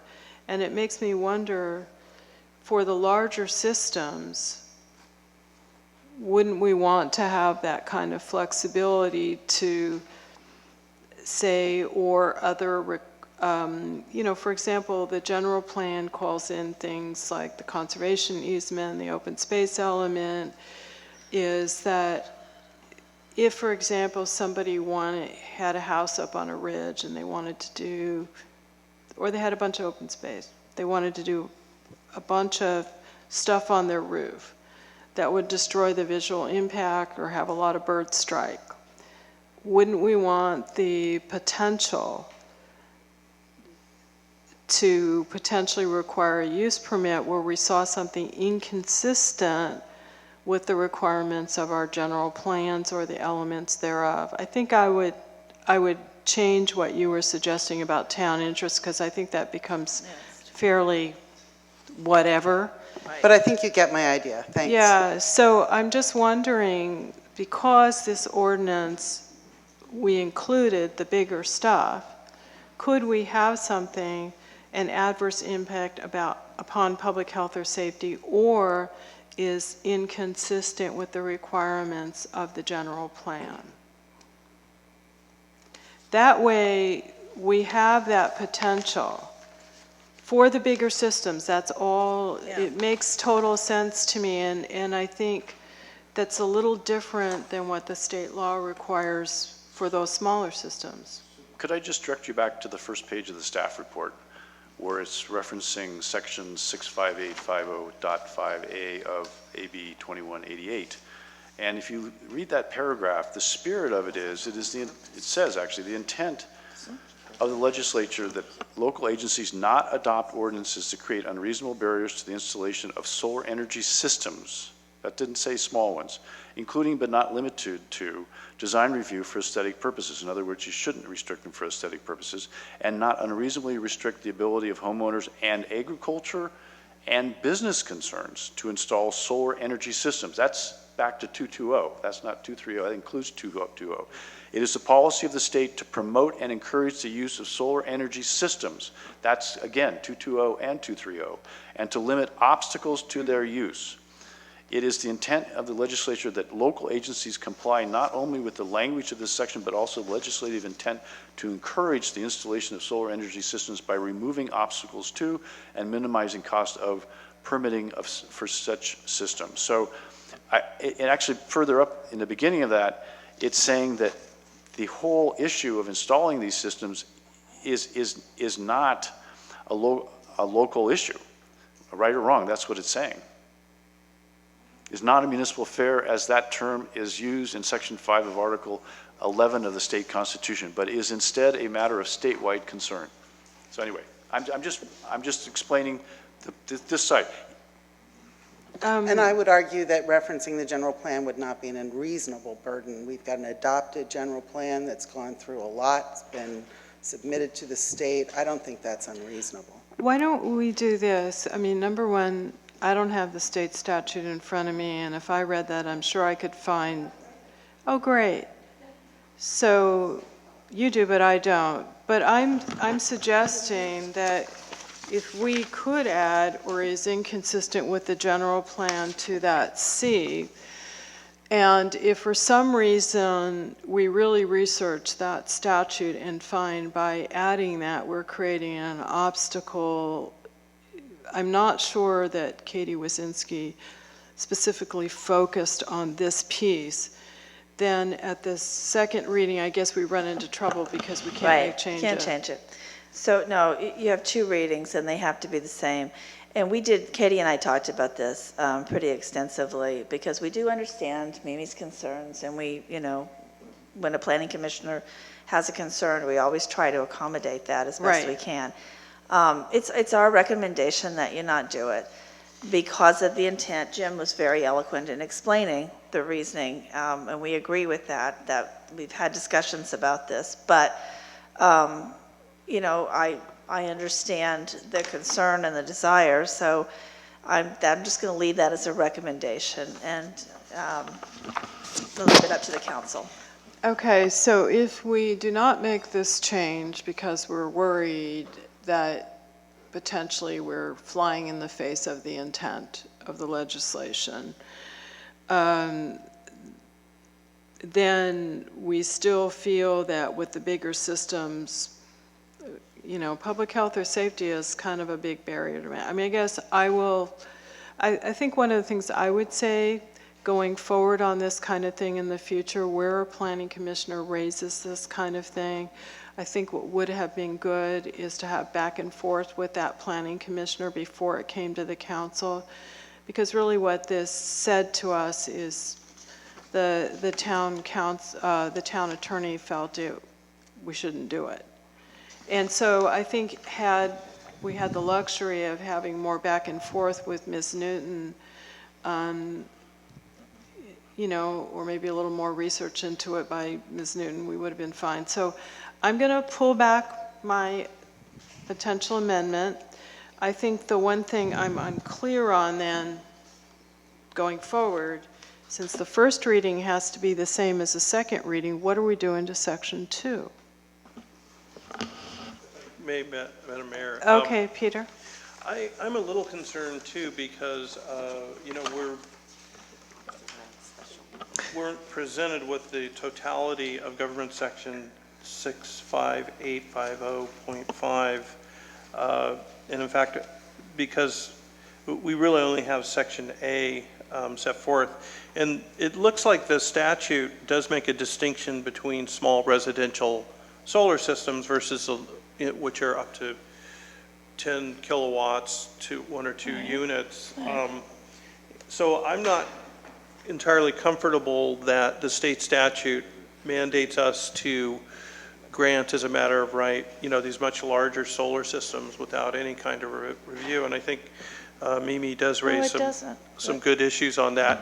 I'm just not comfortable without having seen the full statute, whether we should bind ourselves for these larger systems to not include any considerations other than public safety. It seems like that's appropriate for the smaller systems, but I could see if someone wanted to put in a larger system bigger than 10 kilowatts on a ridge line, that could have some substantial impacts that we might want to be able to have more discretion. So I would tend to want to err on the side of caution and explore that more. I'm not as concerned about making the September 30th deadline that the state statute has. I'd rather get the ordinance right. I don't know what are the consequences if we don't pass it by September 30th? There aren't any penalties or anything. But I understand what you're saying. Jim, did you want to? Yeah, I had an idea, sort of a compromise here. You don't have to be at a normal meeting for a first reading. And there is a little wiggle room here between now and your next regular scheduled meeting. For example, 2 weeks from tonight, if we continue this to a time certain of August 19th, then we could come back with... I just weigh in here. I mean, I appreciate the attention being paid to this matter. At the end of the day, if I understand this correctly, and I must say, I thought that this was a rather simple matter. A state passes effectively a general permit. It's roping in the entire state and saying everybody is going to be treated equally. I gather that every town, particularly a town like ours, which focuses deeply on issues of public policy, and perhaps more than others, would find that as applicable to Fairfax, it has some language that is not as good as it could be. That being said, what I heard from the planning director is that, and what I heard from the town attorney, is you're going to adopt this language whether you like it or not, and that there seems to be an attachment here of some concern, but that can be addressed by resolution in September. Nod your head if you think I'm incorrect or correct here, planning director. And that will get us the fact. I get, Mimi, that we would like it to be better. And that sometimes happens when we amend legislation year after year after year, but we're stuck, or we have the benefits and burdens of what's been passed at this time for reasons that escape me. It comes to us at the 12th hour. And we're spinning our wheels. So to come back on the 19th of August, you know what? If we did this every single time, I got responsibilities, family responsibilities, other responsibilities.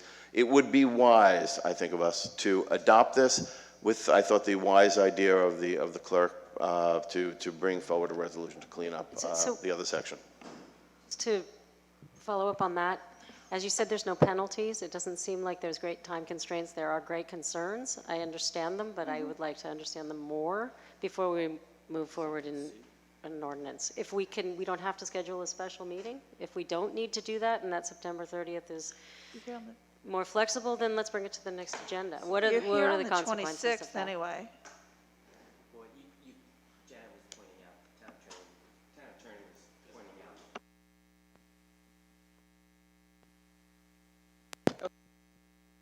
out. Okay, so the town attorney was pointing off, you do have a special meeting for training at the end of August. You could put something on there. Short turnaround for second reading in September. That being said, if the council decides that, hey, bring this back to us in September for the first reading based on our concerns, with the understanding that you won't have your second reading till the following month, and that you will technically not be in compliance, that's okay. If I may.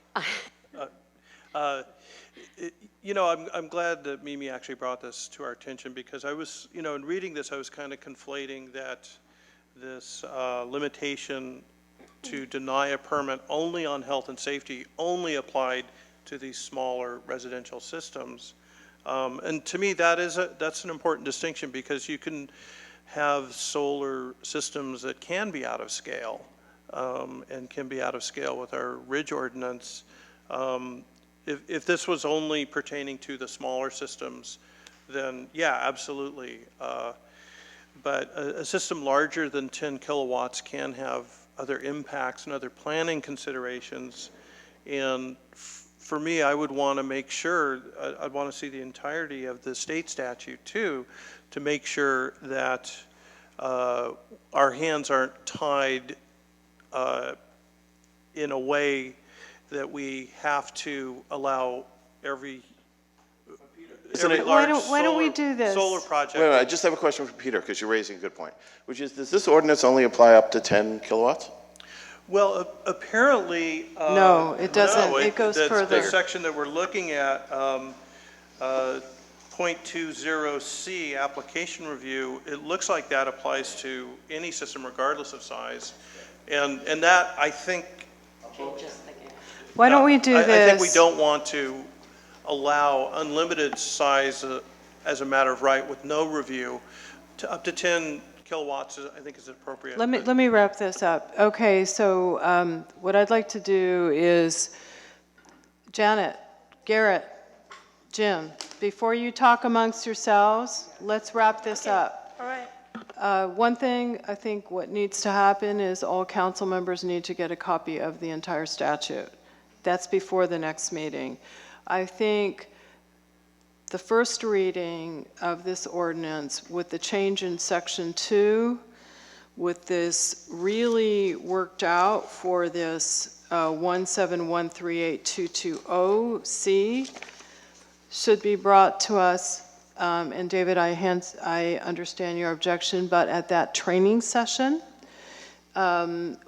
and let's hope we can keep it short. But in the meantime, I also think the Planning Department Director, Katie Wazinski, should talk to Mimi Newton about this.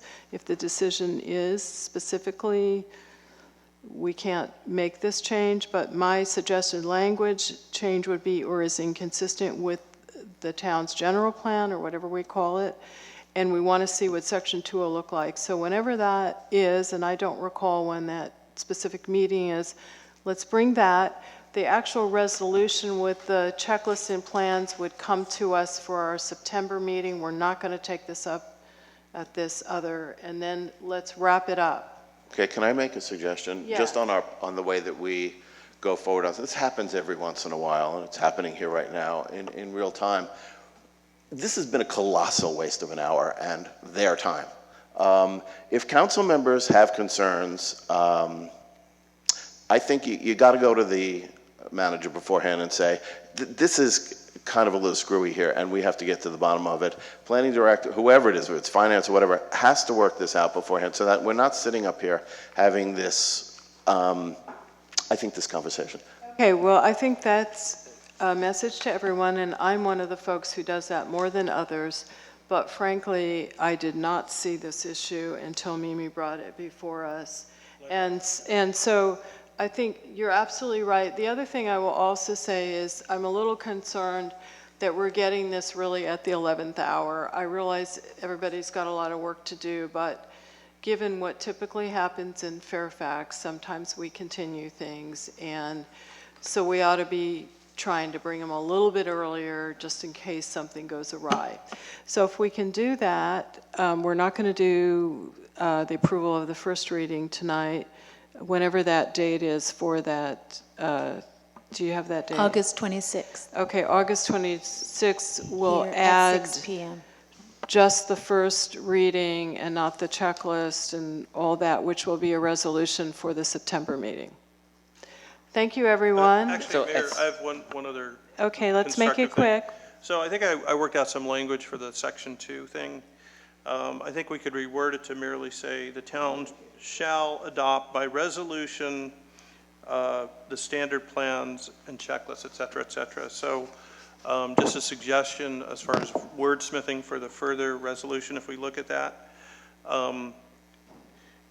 Strike the word hereby, and the town shall adopt by resolution, and then strike the language from Exhibit A through the word contains. And I think that would, I would suggest that, try that on, or some variant of that for our next meeting, and I think that will address the whole issue of the exhibit. Okay, thank you, Peter. So Garrett, do you have enough direction? Yeah, I think we have enough direction. It's just a clarification. You opened the public hearing. Are you closing the public hearing? Yeah, well, I want to make sure that nobody else wanted to speak on this item. We had Mimi up for it. Seeing none, I'd like to close the public hearing. And so, do we need a motion, or is this just direction? You want to continue the public hearing until the 26th? Yeah. Yeah, we'll continue the public hearing until the 26th. Would someone make a motion to that effect? I'll move that we continue this until the August 26th? August 26th meeting. Do I need to read which thing that we're continuing for the record? Sorry, the public hearing. Yeah. Okay, I'll take a second. I'll second. Okay, all in favor? Aye, thank you. Okay, thank you, Mimi, for helping us through this process. Okay, now moving on. Discuss, consider resident complaints regarding truck noise at Good Earth. Thank you, Mr. Franks. Thank you, Mr. Baylock, for coming. Garrett, would you like to do the staff report? And let's breeze it along. Sure. It'll be a brief staff report. As background, you requested at your July 15th meeting that we agendize this item for discussion. And really what we did in the staff report, we just attached a lot of the background information. One is a Planning Commission letter regarding conditions of approval dated October 18th, as well as the staff report. In that, it reviews Good Earth's use permit and indicates it should continue to comply with the use permit, talks about some of the conditions. We also included a letter from Good Earth to the neighborhood dated July 31st, 2013. That's attached. We also attached the Planning Commission letter from dated April 22nd, 2013, which kind of clarifies that delivery conditions still apply. And we also gave you the original Planning Commission conditions of approval, as well as the mitigation monitoring plan. Also attached, which you received this evening, is a supplemental staff report. In that, we actually attached all the police reports from July 1, 2013 to August 3rd, 2015. Those are reports based on phone calls that PD actually received and the logs. We actually received 7, I think 2 were in the evening, but again, we attached that so you could see what were the actual costs. That doesn't mean that there weren't other issues and but it just reflects that the residents did not call related to a specific complaint. Also, as clarification, phone call complaints logged are different than what we'll call police-initiated activity. Since April of this year, I've asked the police officers, when they have time as patrol permits, they would go ahead and drive by and just log activity at Good Earth. They did that 27 times. And so they took a look. I believe one of those times that Mr. Franks did talk to the officer regarding activity, that is not included in the police report because that wasn't generated by a phone call. That was actually generated by Mr. Franks talking to the officer at the site. So that's just a little clarification on what that all means. With that, I'd like to thank Mr. Franks and Mr. Blaylock for attending on short notice. And so I think I would turn it back over to the council with one caveat as an order of perhaps process is that the applicants remember that they should be directing all their comments to the council, not to each other, and that try to be respectful and listening to the comments, because I know at times it can somewhat get a little emotional, but if you just listen, it can be a much more productive conversation. Thank you, Garrett.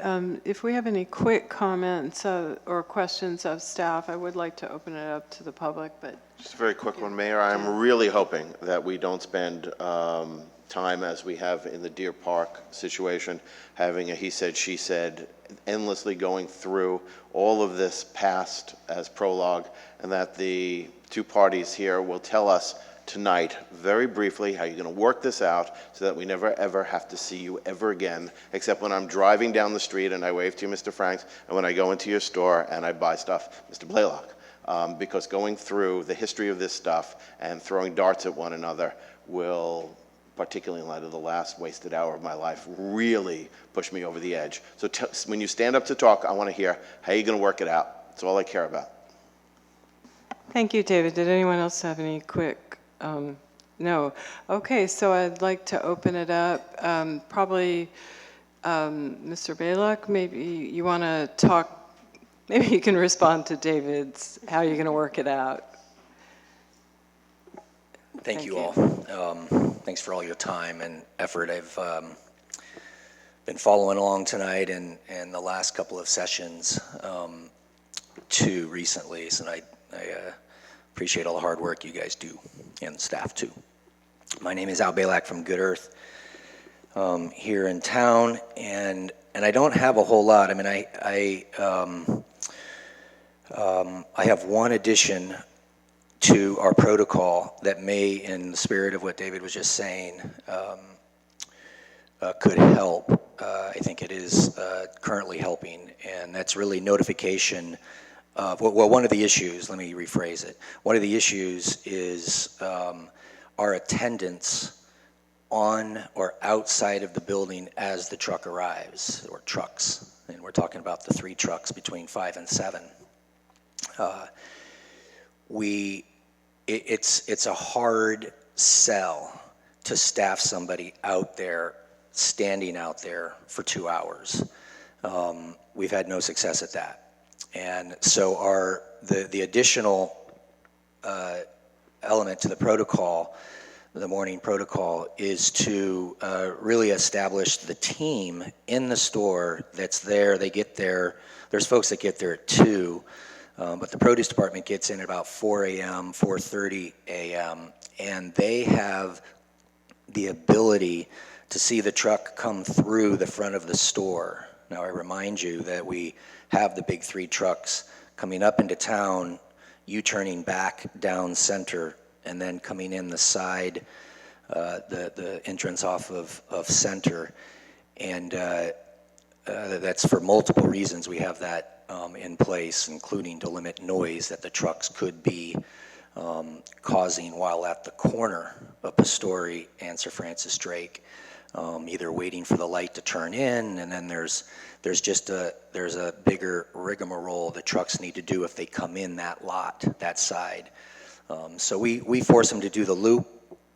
They come across the front of the store, and at that point now, we have a half a dozen produce workers in the department at that time, and so they are to notify the receiver that the truck's pulling up, and that the receiver jumps out there and helps facilitate a noiseless delivery. Excuse me, if I just may ask you a quick question for clarification? Sure. If you have a chain link going across there, and I think you do, how can they get in? So what we've really blocked off is the Pastori entrance, parking lot entrance. That's chained across till 7 o'clock, except for when the trucks leave. And so I think we've had criticism of not closing that gate back up after the truck leaves, and we've reinstituted the importance of that with our staff. So they come in on Center. I would say 2/3, just enough for a truck to get by, is not blocked off. We haven't had any issues with other outside companies coming through that lot. We've had issues prior to 7 o'clock where rogue truck drivers or new truck drivers that don't understand the rules that we're under will actually get out and move the Pastori block, the Pastori chain, and make their way through there. Or they have capitalized on the gate being left open, if you will, after one of the big 3 have left. So we haven't had any issues of trucks finding their way in through the other side. And because we always have had from the very beginning trucks routed back down Center, that's the natural entrance for them and the quickest way to the dock, the quickest backup to the dock. Can I ask a question? Again, I don't mean to be presumptuous, spending your hard-earned money on how you determine your salaried employees will work. But is it not possible, in light of all of this mishigas and unhappiness and the desire to move forward, that one dedicated employee is in charge of the outside world to make So sure that it works? Yeah, there's a team of people. There's 3 maintenance people. There's 2 maintenance people, but there's at that time in the morning, starting at 5:30. There's 2 folks there also, although there's 3 in the rotation. We have more than one person dealing with receiving the trucks. Does that answer your question? But tell me how, if you had one dedicated employee or a position, because people are not always there, a position, and that position for that person between 4:45 and 7 o'clock? Right. Is your job is to make sure that nobody comes in. There's only 2 ways they can get in. Right. And you're going to be there. You have no other jobs primarily that are bigger than that.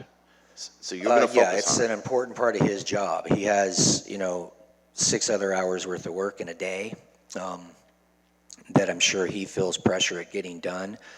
He's ultimately responsible for making sure there's no noise in the mornings between 5 and 7. After 7, we open the gates up and the flood comes through. But it is his responsibility, whether he directs somebody to help and support the no noise operation. It's his responsibility. And the clarity is that when I first started, I referenced it's extremely hard to have somebody out on the dock, especially during the cold, so in the winter, at that time of the day, literally standing there waiting for the trucks to drive up. So we haven't found success there, and so the additional protocol, the additional having more store awareness that the truck is arriving. In fact, I sat everybody down and this past week when the video was posted to the website and had them all watch what I'm up against here and what we're up against with Mr. Franks. And I think there's a new level of appreciation for the importance of teaming, really creating a team to make sure that the one issue of the truck backing up quietly to the dock, making sure once they pull onto the property to the point where they've offloaded and out of there is supervised fully. So, the first 5 minutes of that truck arriving isn't necessarily always been supervised. It's not that it hasn't been supervised, but it's not always been supervised. And that's, again, because of the issue of stationing somebody outside. So can I ask a question? Yep. We have in our packet something called Protocol for 5 a.m. receiver roll. Yeah. And what I see is... That's what I was referring to. Right. It didn't require a person to be sitting out there for 2 hours. What sounded like to me is that they have to be in the store no later than 4:55 a.m. It sounds like they're sooner, have a flashlight, and that they're going to get a phone call from the driver. Yeah, so... That hasn't been happening then? Yeah, so I have struck that from the protocol. I delivered that to the town. I'm not sure of the process of making sure that makes the records here. Okay. But that never worked out. That from day one, that request never worked out. Okay, so when David asked you if you have a dedicated position, I was a little unclear on your answer. It sounds like you have, so you have one position that's responsible for dealing with this, and if that person has to go to the restroom or do something else, they designate another person to take over.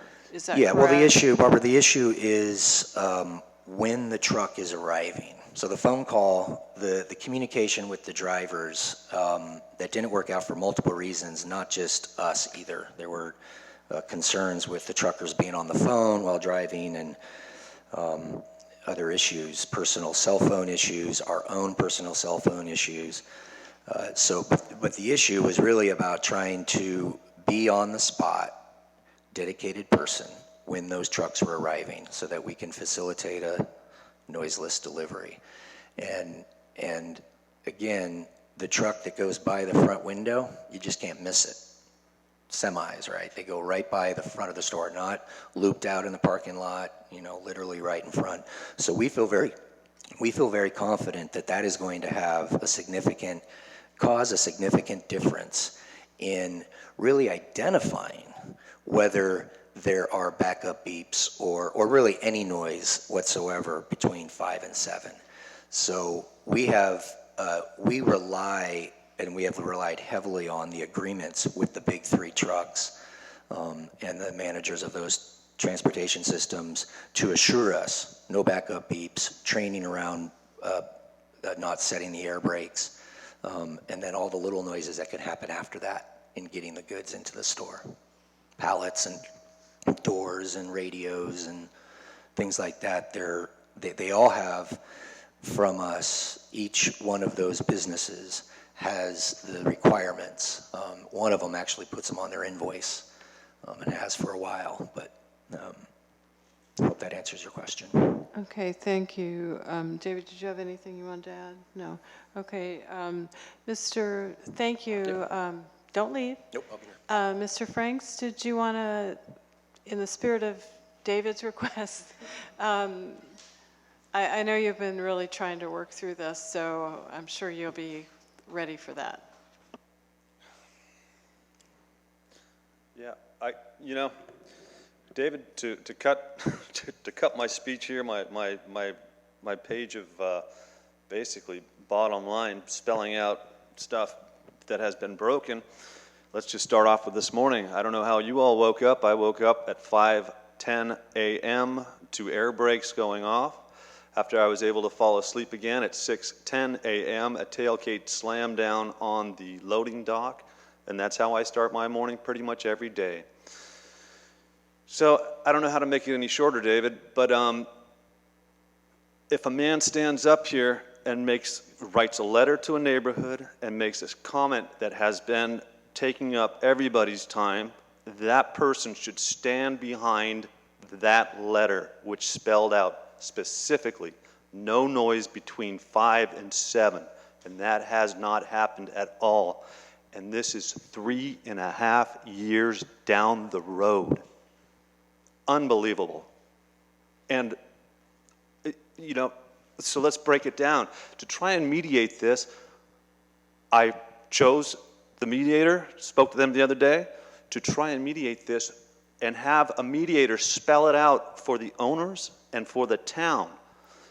If the town is going to make a permit for a business, that business needs to follow that permit, and it has not. And I have reports all the way through the 3.5 years that it has not followed through with that.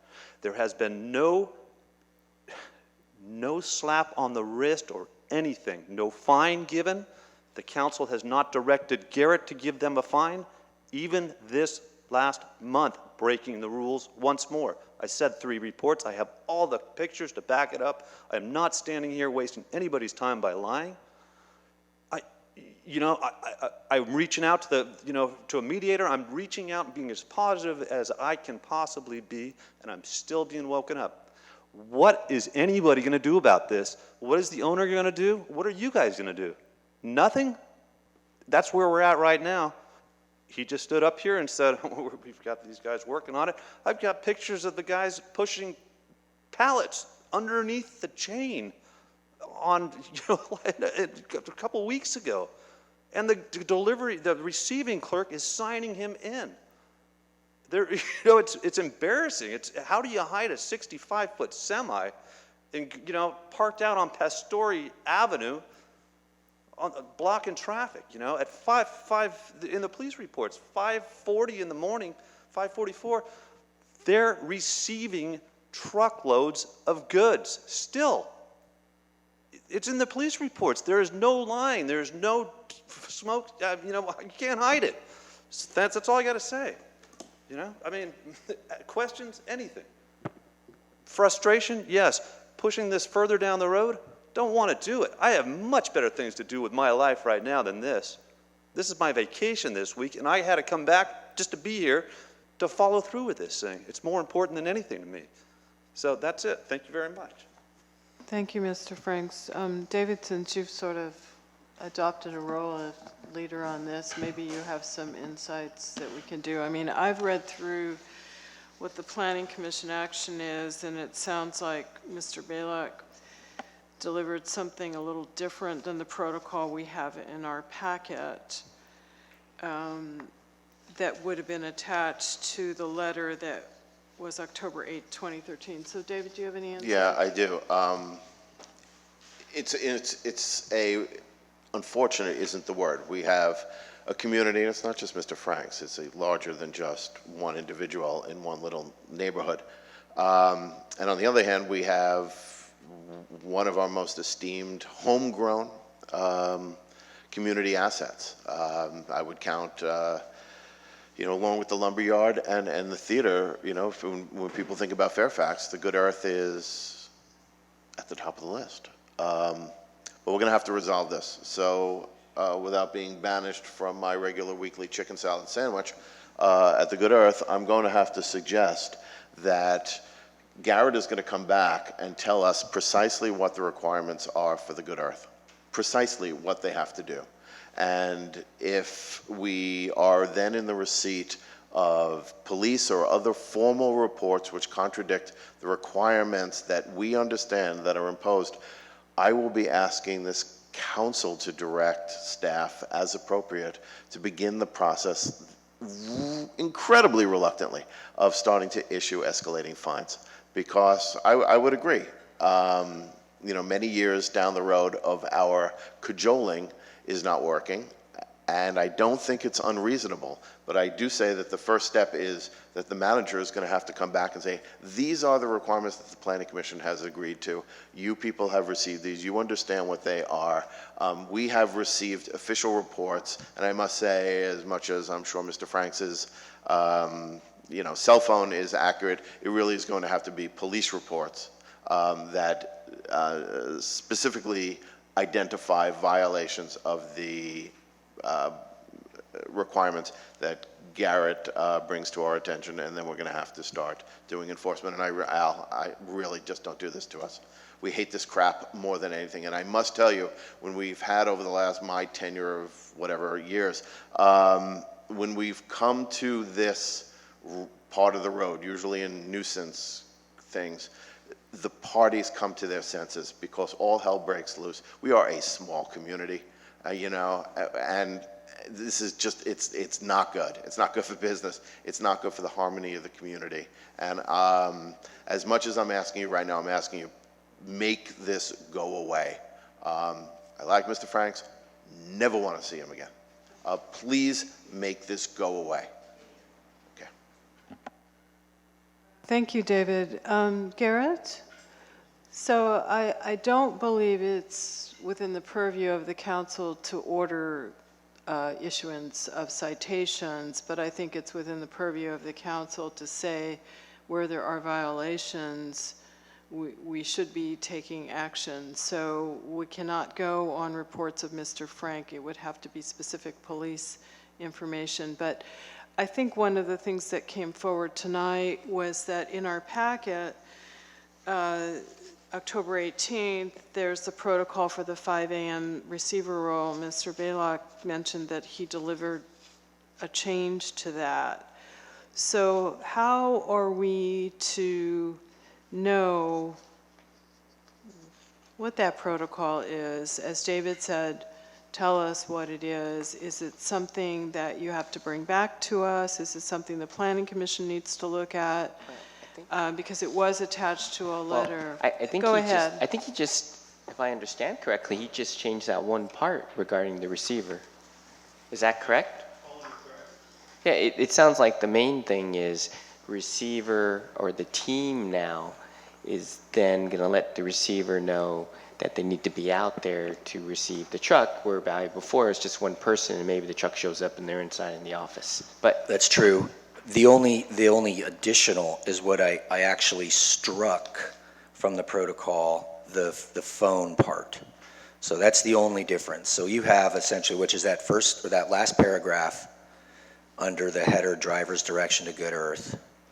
Our receiver will help facilitate the backing up of trailer to the dock and its leveler I'm sorry, you know our receiver is waiting for you either because you have arrived like clockwork or you have called into the store. And I give you the phone number. So I've struck that last sentence. Okay. And then under the next headline, receiving roll, 5 a.m. truck roll, the be aware of the pending phone call, ... So Okay. that's the only difference. And I can put this in front of you, Barbara, if you. No, I got it. I think we need to make sure that we have that in our records. So Right. next steps. You have spoken to your staff. Yes. And they now have a renewed interest in making this happen. In that spirit, to cover Garrett. And I think during this next month, we need to make sure that to the extent the police are available, and I know that they're not always available at 5 a.m. in the morning, but they will make periodic attempts during the week to check on the arrival of trucks. To the extent that they're available. Go ahead, what were you going to say? So it's a little tricky for PD. Okay. They do drive by and they log activity, but they're not trying to determine whether a violation is there or not. You know, if your truck that's early between 5 and 6, if it's there when the other 2 trucks come in, there's 3 trucks between 6 and 7, is that a violation? It gets a little tricky because the time point, I couldn't tell you if a truck arrives 5 or 10 minutes early. So it's a little random. My instruction to the police chief who talks to officers is going to be a little different if that's what you're saying. They need to then pay a lot better attention and actually write it differently because it's very hard to figure out now. Well, I think to the extent within the next month, we can do a little more detail work so that Mr. Franks, as far as his information, it's good information, but we cannot use that for the purposes of pointing out whether or not there's a violation. So I think, could we pay more attention and more detailed attention this month? Mr. Balak has given us, I believe, his word that he has brought this to staff and done the importance, because as David said, we're very fortunate to have a good earth in our community. You bring incredible value to the community. It's a wonderful place. And we know that there's going to be cases where there's a rogue driver and somebody will miss it. But I think what has happened is there's been a lot of potential problems that have woken Mr. Franks and some of his neighbors up who haven't come here. So if we can really make a renewed effort and really keep with it. So what do you, how do you feel I'm with that'll you. work? I feel it. And we'll do better. I mean, I can't, there's no substitute for trying to control human behavior. I can't for everybody. And I would point out as an example today, or the example where he's brought up the fact that the truck was parked on Pastore offloading off the back of it. That's because that specific truck had backup beepers, and he did not come in the parking lot. And he was perfectly legal to make a delivery when he was making the delivery. He just decided to do that out on Pastore. I don't know what the difference would be out on Pastore or on our dock.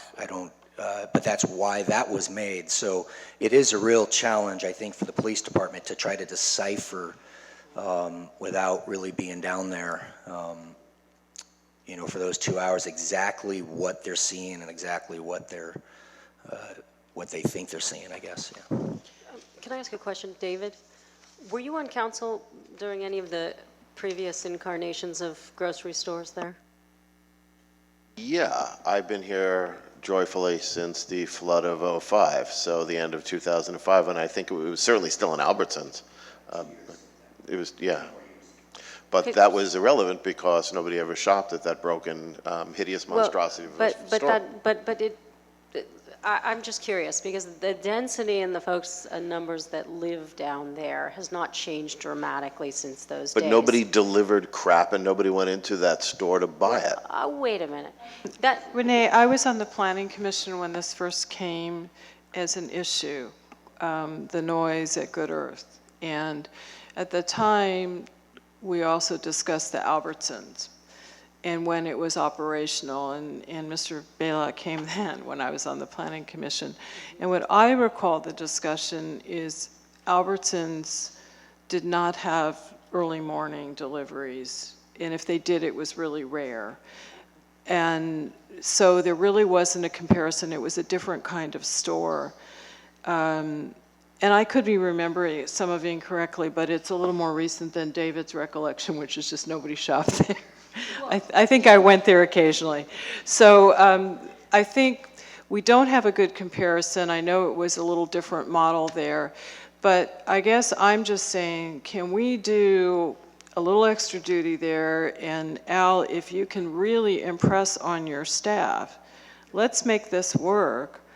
I think it's possible that we will see people again here, but again, I'm going to ask that we put it on the September agenda. And it's not just asking them to do it this month. Let's continue the good work. And I think as they get into kind of the mode, looking for those trucks, getting out there, stopping those guys, and it sounds like you've talked to the owner of each of the truck companies. Right. So if you can do some renewed efforts there so that we can hopefully never see you after September, both of you. As much as we would love to see you. Maybe we'll see you for other things. So, Mr. Franks, would you like to add something? Yeah, just real quick, on a very positive note, absolutely, Good Earth is fantastic for our community. I have no qualm with that whatsoever. As far as noise and keeping that down, I have always said, if the noise is kept down, bring on more deliveries.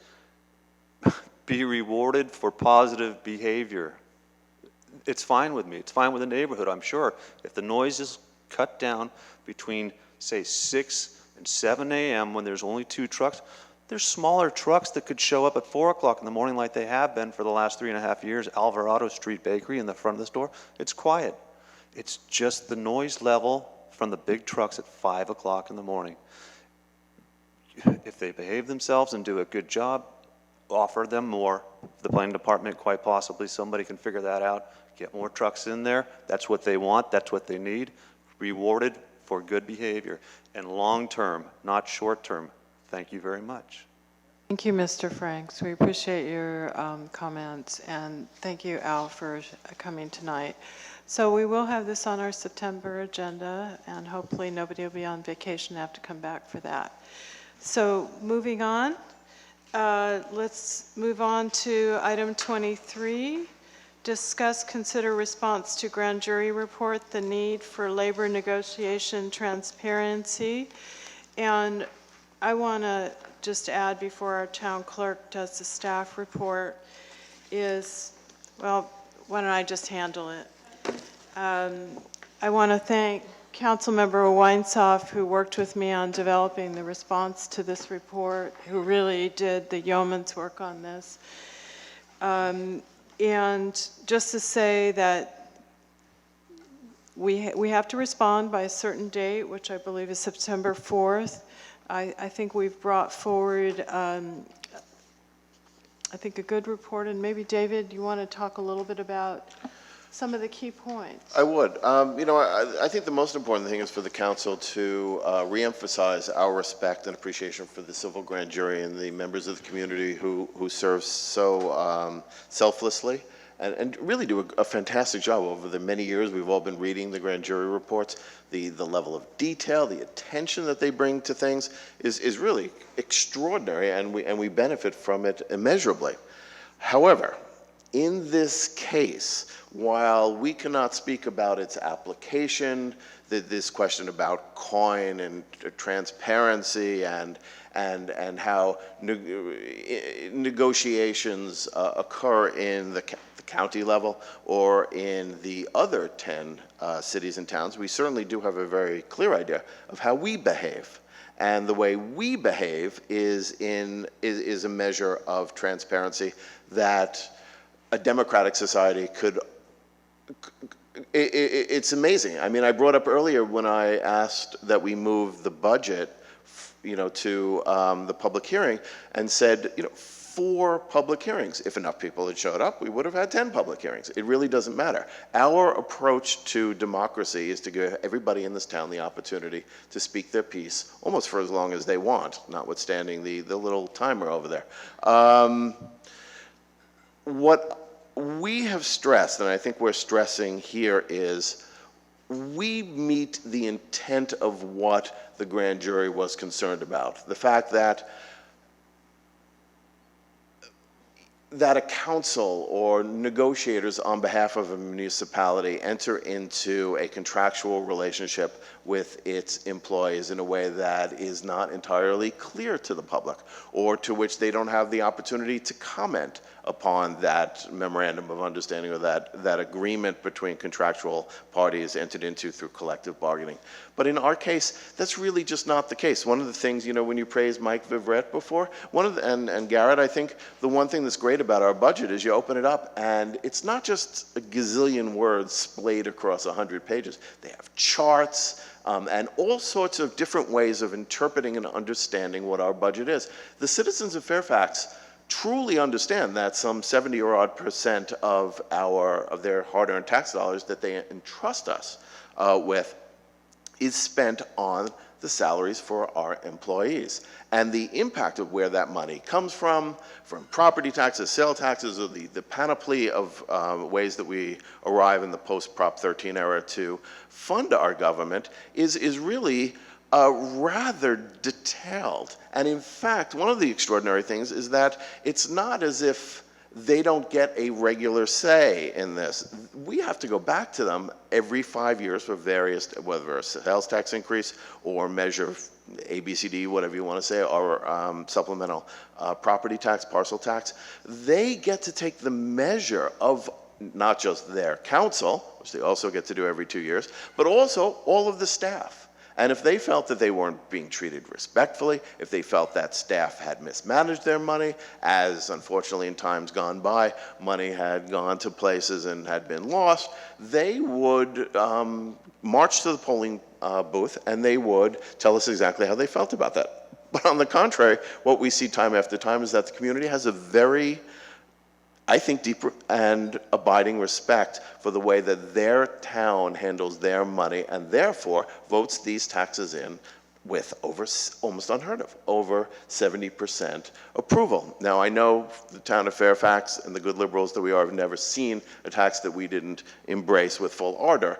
But if we spent their money inappropriately or did not account for it in our budgeting, in fantastic detail, and give them the opportunity to come out here and talk to us, not just in this rather, I think, stilted approach where 5 people sit up here, but when we go to workshop and we sit there for hours on end and they get to come and talk to us. And this year in particular, I thought it was one of the most robust conversations that we've had.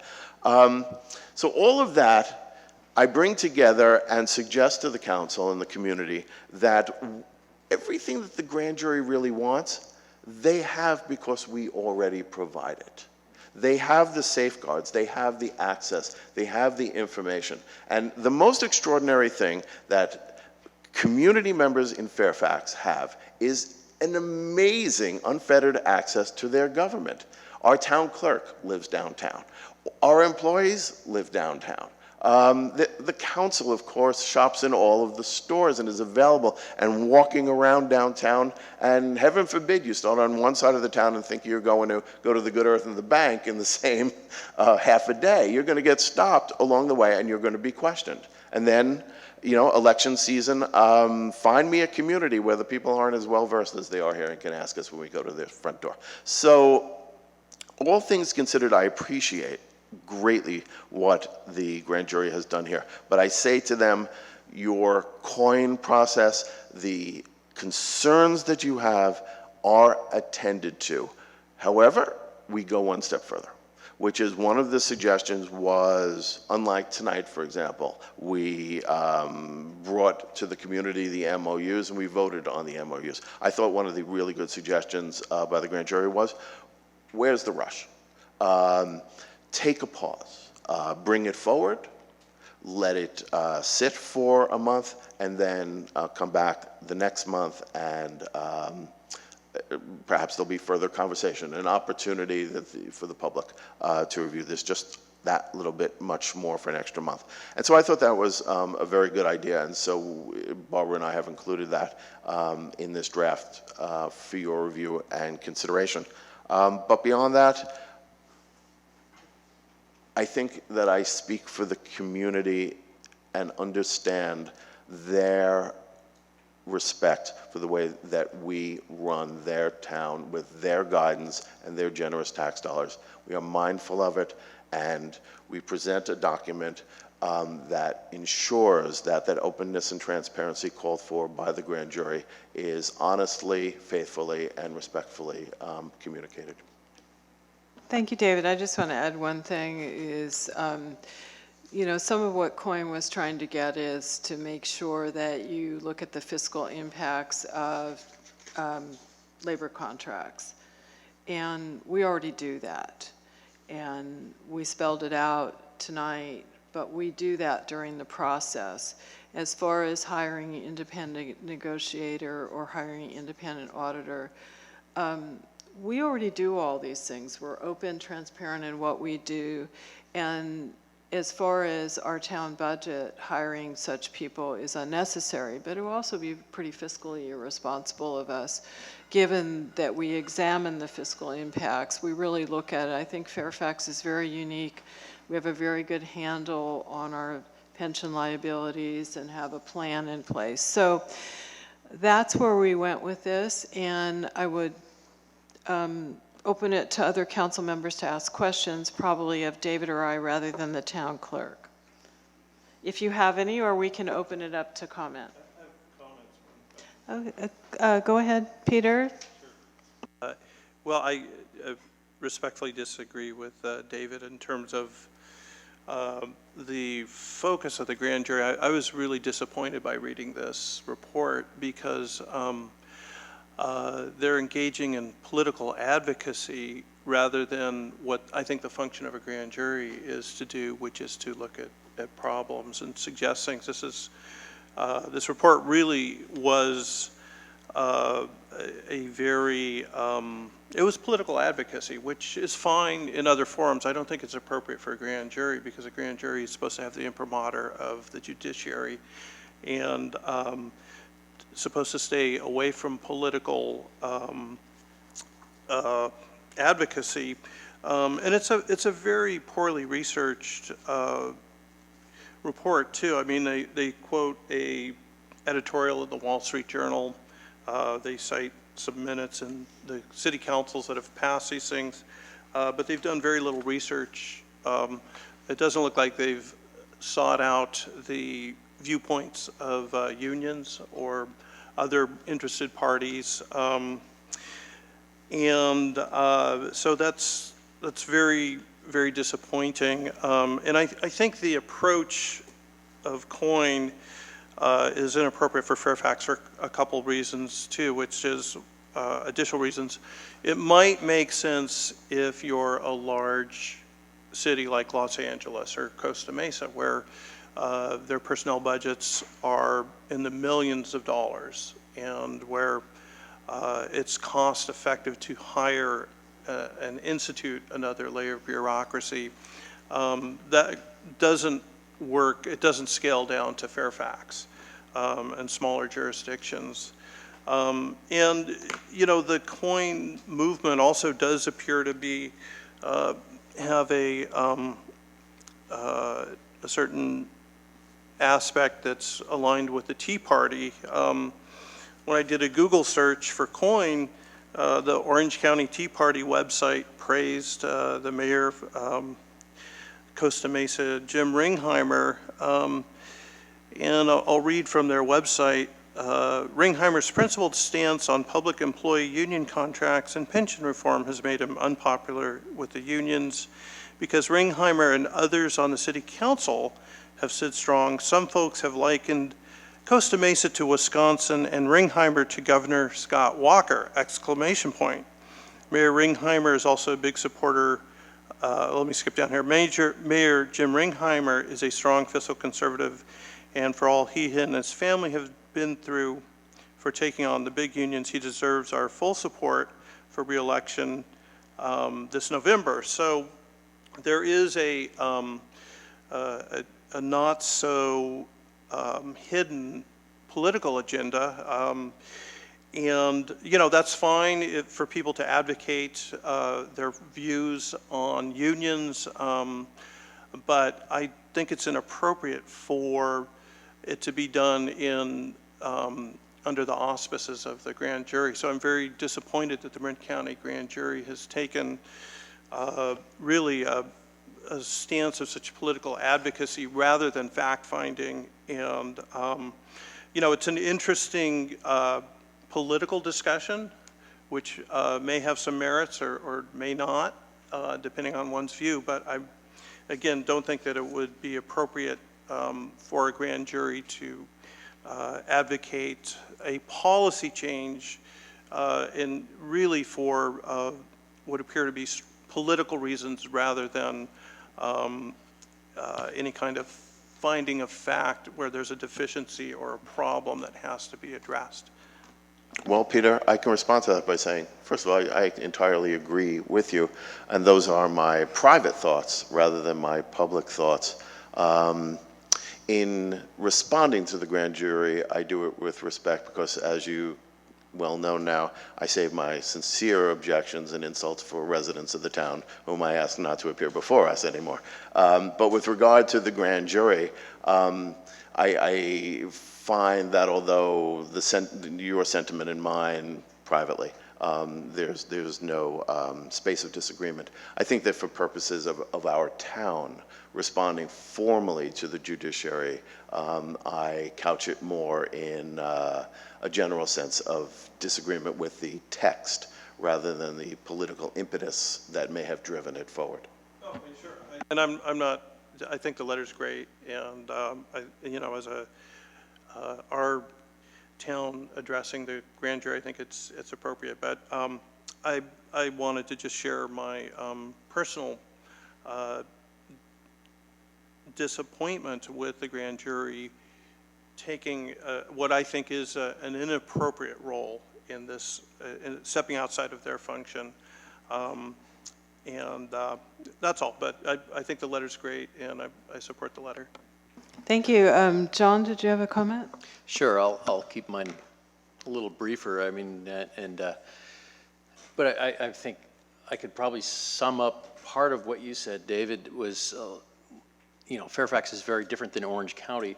I mean, we're, you know, some people have called us a people's republic. I mean, people let you know what they think. And, you know, basically, we as council members get to hear that pretty often.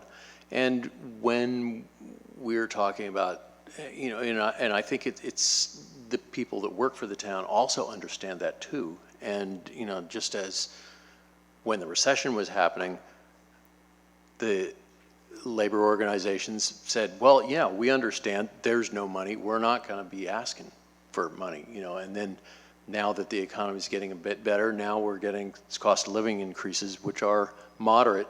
And basically, we've worked to do something that is fair both to the people paying the bills as well as the people doing the work. And, you know, there's got to be a balance there. And that's kind of what we do in the negotiations. And we try to be as transparent as we can be. One of the things that I have problems with the coin approach, you know, and you know, in addition to the problem that I have with the expense of hiring extra negotiators and stuff, which in a place like Orange County, you know, yeah, they've got the volume and the political philosophy also, I suppose, you know, to hire somebody to deal with that. I mean, basically, we're a small entity, and so we've got it. We can't afford that approach. One of the things that I can think of locally is where I guess it was the BART labor negotiations last year where, you know, they tried something approaching like this, and the opening deals, you know, since it was more of a public situation, where, you know, you didn't say, well, I understand, yeah, nobody's got any money, so let's not ask for so much, we'll meet somewhere where it makes sense. They said, well, this is a public forum, so we're going to ask for a whole lot more than we would have asked for in a private situation. And, you know, you're just starting from this, it changes the nature of the negotiations. And so there's a number of reasons why it's a problem. I support writing a letter saying that this is off base, basically. So there you go. I was just going to Thank add you, Renee. very briefly that I think oftentimes when something, an entity like the grand jury takes something on and then requires a comment, a statement, a letter, response from the municipalities, it's an opportunity, which you guys took, I think, quite brilliantly, to further define who we are, how we do things, how we listen, how transparent we are, and in what ways, and how it is that we make ourselves transparent, which is why often we're here until the wee hours of the morning. So I thank you guys really for responding so, you know, respectfully, given that I agree with you, Peter, that, you know, it felt like some big monster, you know, sort of trudging into our private living room, if I can say that. But I think the response is clarifying, and I think that I'm proud as a citizen that we have a council and that we can respond that way and continue to, you know, declare our uniqueness and set that model, because we do have public involvement on all levels in this town. So anyway, thank you for getting that letter together. Thank you, Renee. So with that, I'll open it up for a comment. We have a couple of folks that have been waiting or not waiting. Bob? What's that? Yeah. So maybe state your name, even though most of us know you. Good evening. My name is Bob Breyer. I'm the president of the Marin Professional Firefighters. In particular, in this area, I represent the Marin County and Ross Valley firefighters, and then the remainder of our membership, which is about 380 members, Marin County, all the way down to Southern Marin.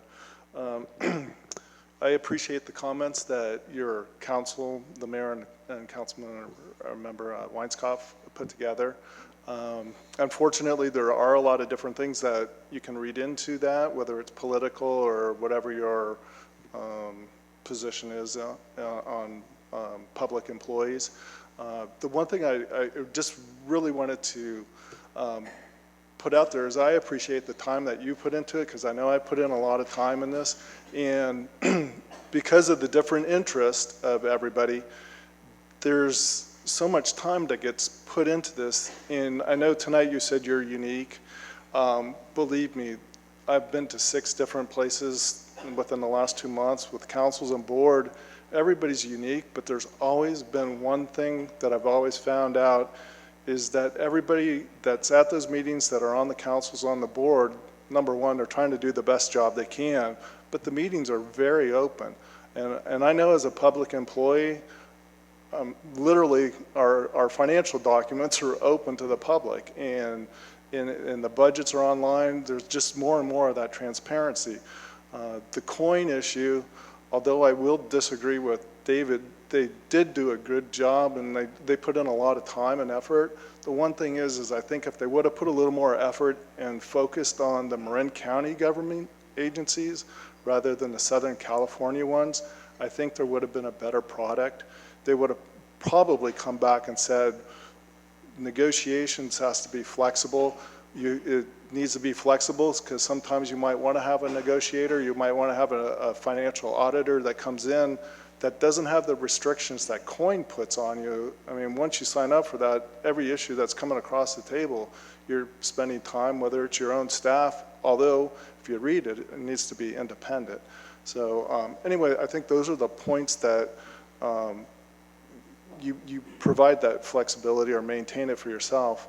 The last one that you do on COIN is the public comment. I've heard, I think in the Costa Mesa one, or actually in the grand jury, they started referring to coin light. So for me, when I start hearing something that is coin light or 7-Up light or whatever, something's somebody's playing a game with it. And so essentially you just start looking and you're picking and choosing what you want to do. But I think on the public comment, the way yours is, I'm not sure. I know that there's questions about any legal questions, and I think that's the part that might come into play if you come to an agreement, you have negotiated a contract, and you get to a public comment, and if public sways a vote from the council or one way or another, I think that one's yet to be played out. So, and then I also just wanted to be upfront, literature that I passed out or sent out in June, there's been a couple updates from that. One was the Orange County PERB case that I pointed out. That one, the judge ruled in favor of the labor, although there is time, I believe, a short amount of time left for the county to appeal on that. And I haven't heard anything else other than the comments that have been going around in the 6 different agencies that I've gone to. Most of them seem to be much in line with what you have said. So I appreciate the time. I did find it interesting to actually be here at the meeting. And I guess if I was going to say anything else, just for the firefighters and us, even though we're union members, all it means is that we're out there just trying to do the best job we can for our members and our community, and just trying to make a better community for all of us. So thank you for your time.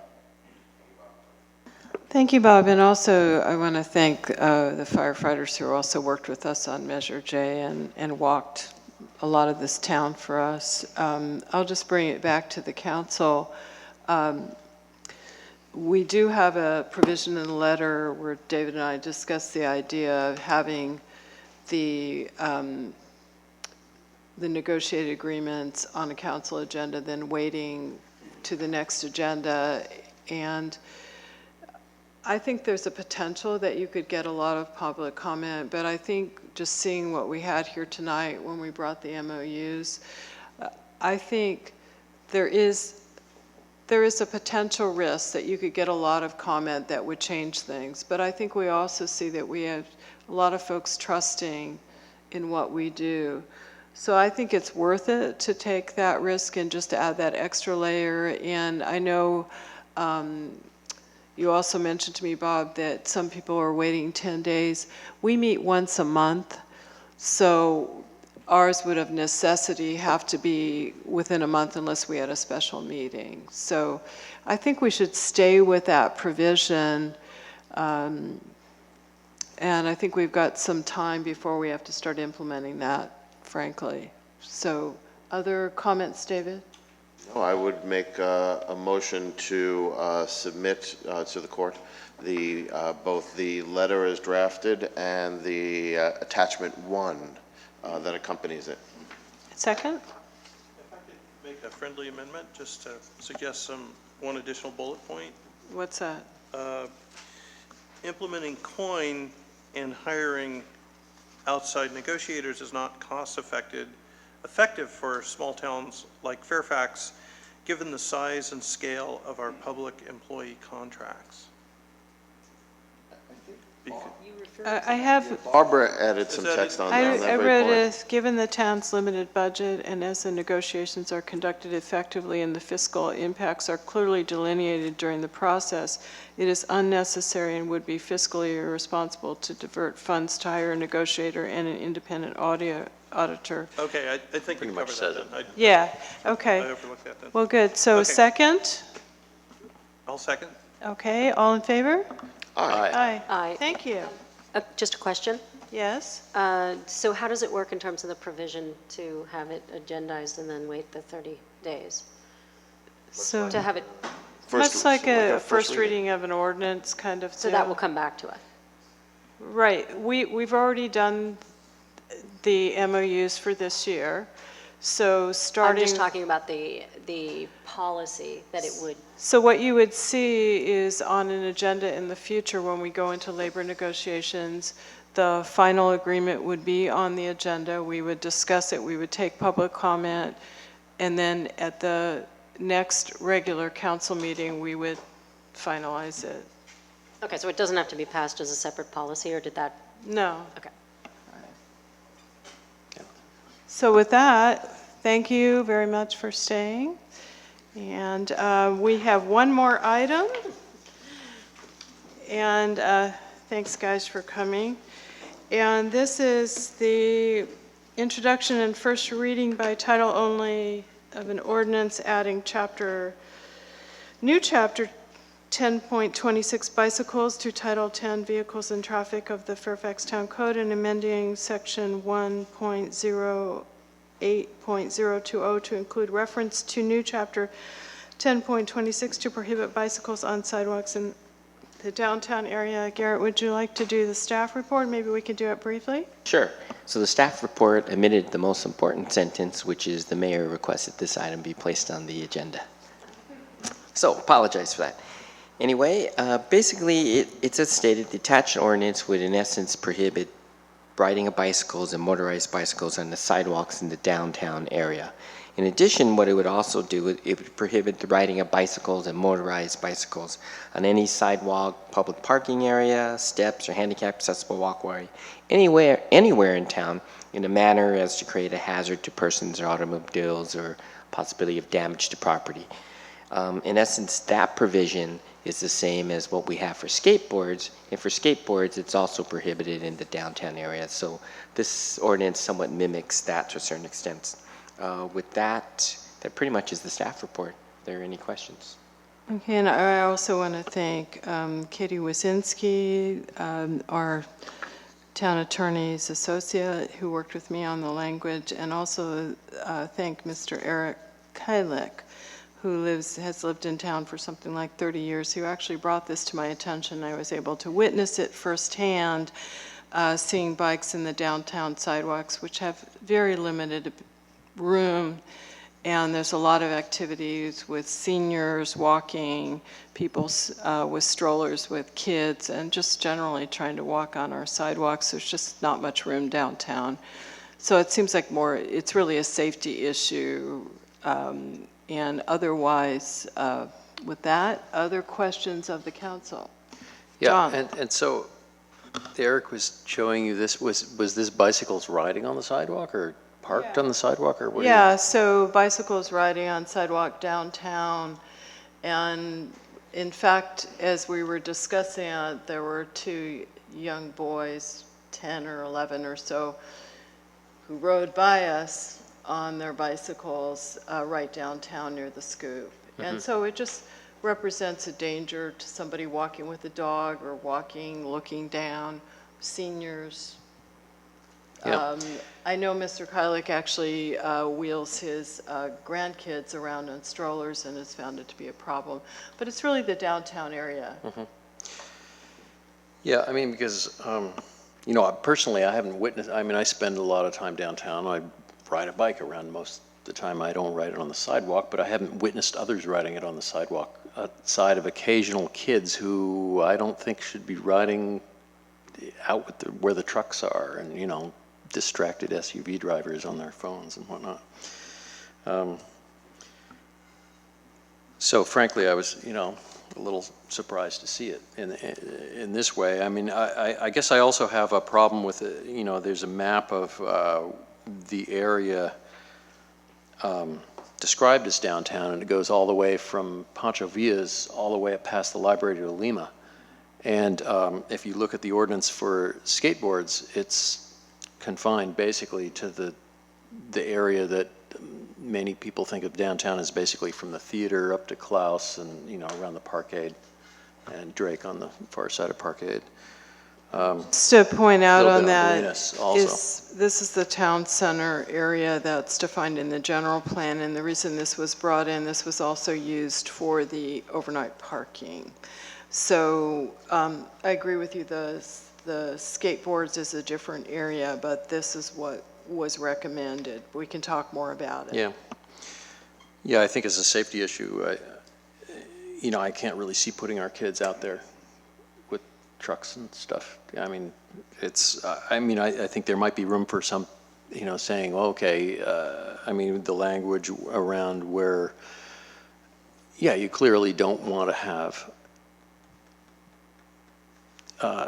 kids or anybody on the sidewalk causing problems for other users of the sidewalk. I mean, we basically have not enough space in our downtown. It's one of the things that makes our downtown great, is because things are close together. You can walk between things. Unfortunately, it causes ADA issues, it causes parking issues, it causes, there's no space for bike lanes.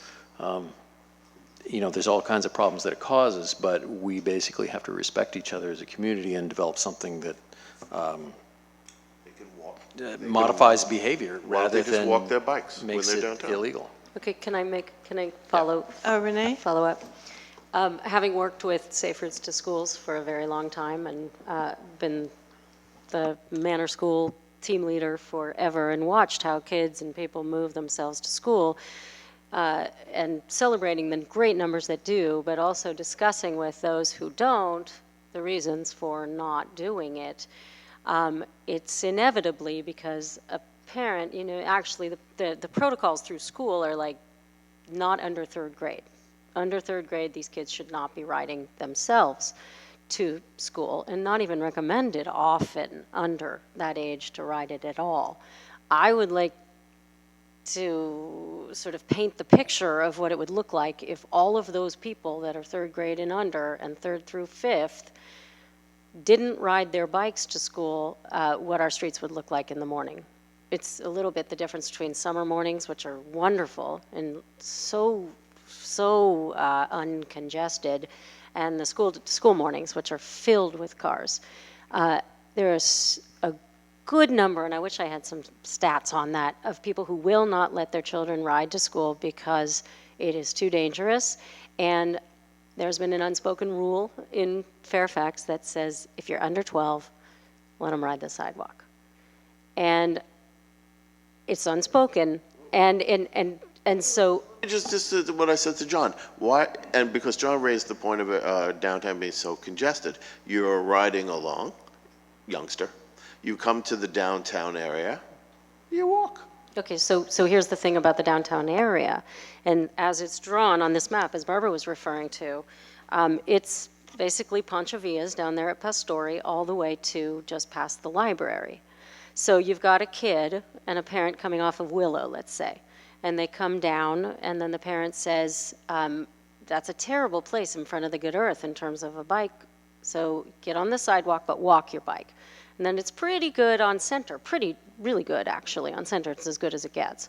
So you can ride it. But then you get to Pacheco, and it's a complete and total nightmare. And then you definitely don't want your kid riding on Broadway in front of that part of Broadway in order to get to Bolinas. So can you imagine the amount of time that it takes and how few parents would actually let their children ride to school from any of the North Side neighborhoods? Then I get your point, but If we could redraw the map, I could agree to a 3-block piece that makes perfect sense to me. What about a time situation? In other words, kids are come and go between X and Y times and weekends. That doesn't work for you? I would do age.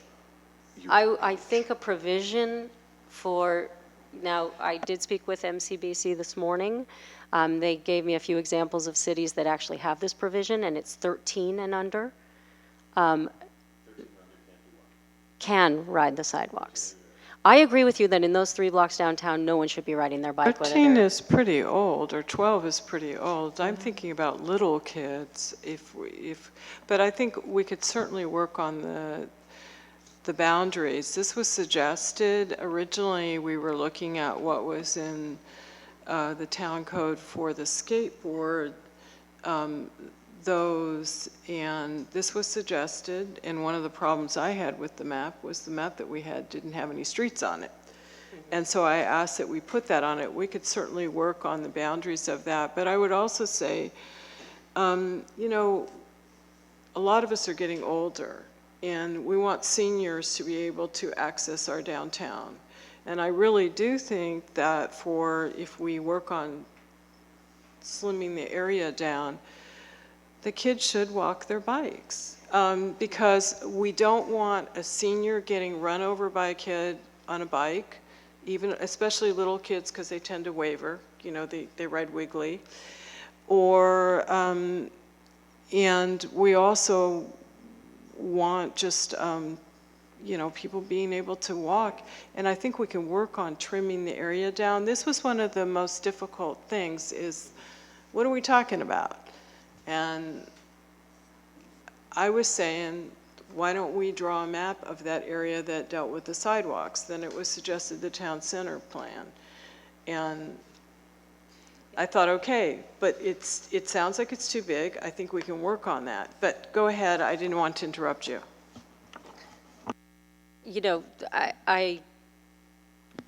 I think we can absolutely rework this, but I think it's going to have to be super squished into what it is that we're going to determine to be that downtown.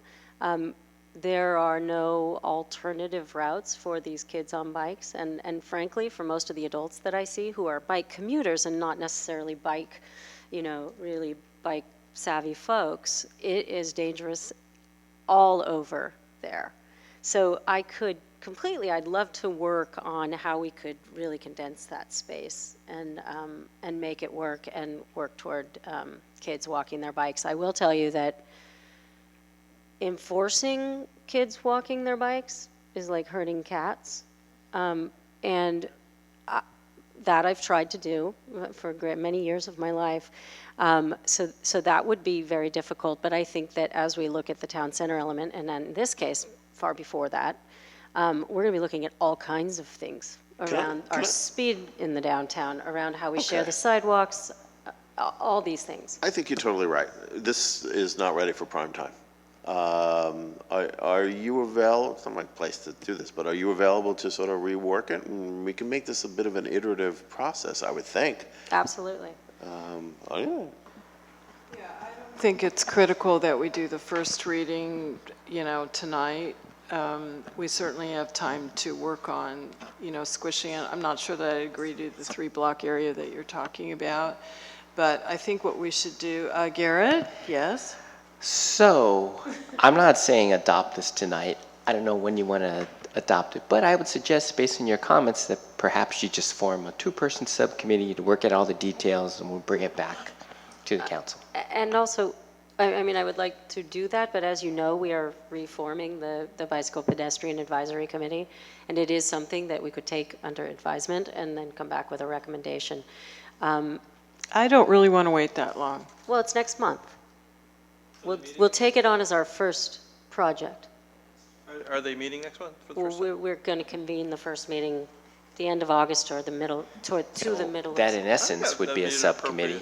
That's the subcommittee. John It would and I are on consist the of DPAC. the 2 council members. Okay. Yeah. And in the meantime, I just want to throw something out there that I think we're due for, or overdue. And that is a larger conversation in a very Fairfax local way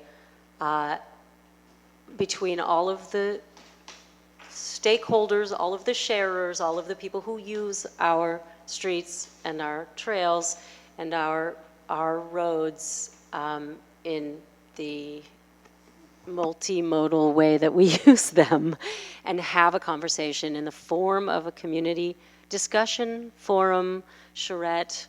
I know we have lots of these, but I think it's high time that we do this with our bicycle community, our walking community, some of the folks that are really focused on transportation and dealing with this collision of things that's happening, and let people have a voice and let people be I do think answer the question. They need questions answered as well. Yeah, I think that's really important. I mean, there has been a big community conversation going on electronically right now about, it seems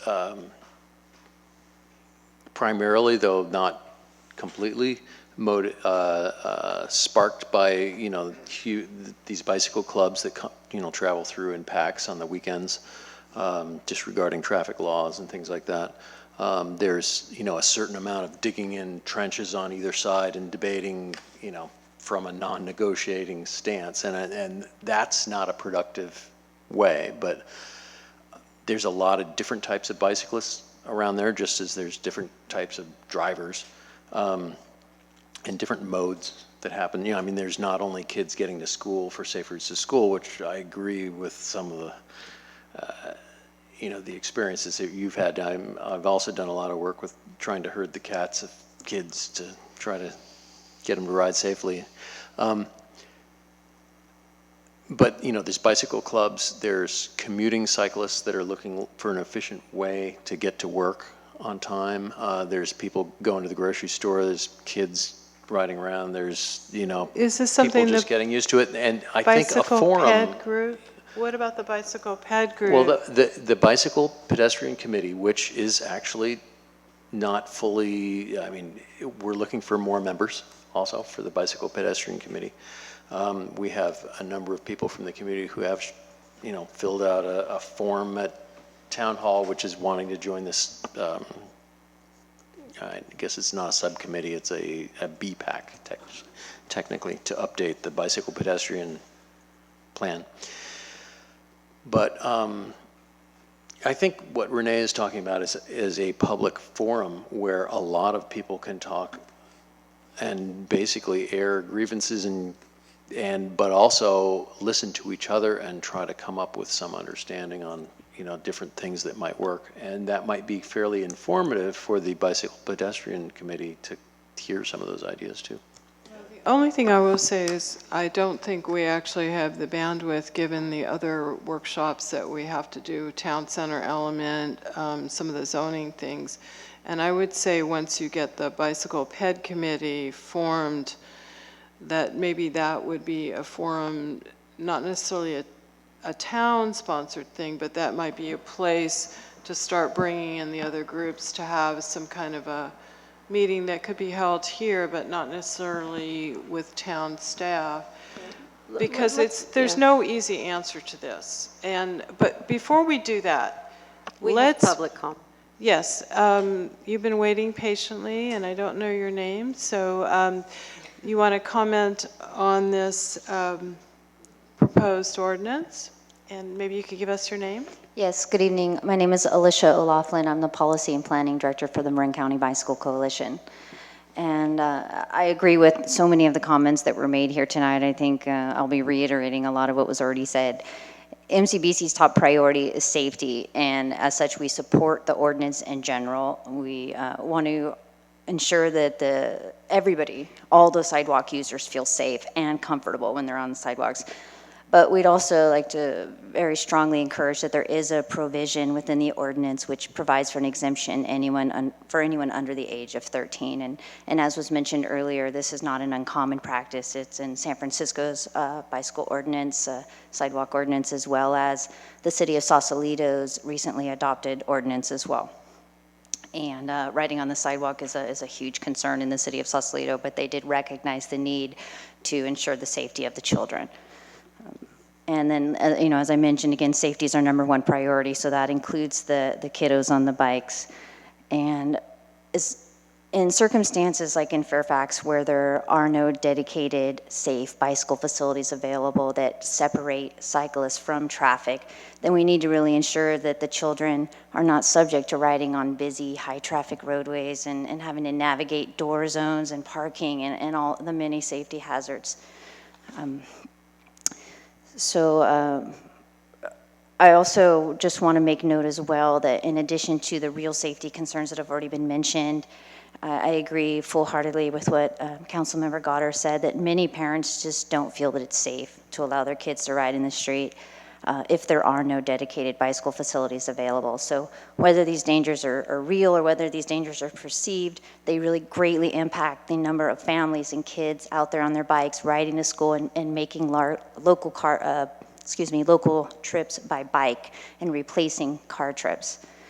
So I really hope that you can kind of flesh out some of these details and come up with a good compromise and ordinance that really looks at the safety of all Fairfax sidewalk users and roadway users. And with regards to the forum, I think it's a wonderful idea. MCBC would like to be there at the table to help facilitate that type of forum and to participate in that. So I'd like to, have these conversations with the council members and town staff and PD, and hopefully we can move something like that forward in the near future. And with regards to BPAC recruitment, would love to help you with that. So reach out to me about that as well. Thank you. So I would just ask that maybe the Marin Bicycle Coalition would be willing to actually kind of host such a forum. I was over talking to Tom Boss about a month or so ago about the many complaints that have been online and in person about bicyclists and what we can do. And I'm a biker as well. So it really seems like it would be a good opportunity, since Fairfax tends to be a hub for a lot of folks going out to West Marin, some of the bike packs, that you guys maybe form kind of a leadership role to work with the BPAC. Maybe having such a forum, which could be in this room, but not necessarily a town council event, but more a grassroots event to really hear from the various sides on this. I've got one of my neighbors who's constantly, telling me about bicyclist running lights. I mean, it happens. But I guess my point is, I think we need to look at an opportunity for a forum that might be a little different than a town council thing.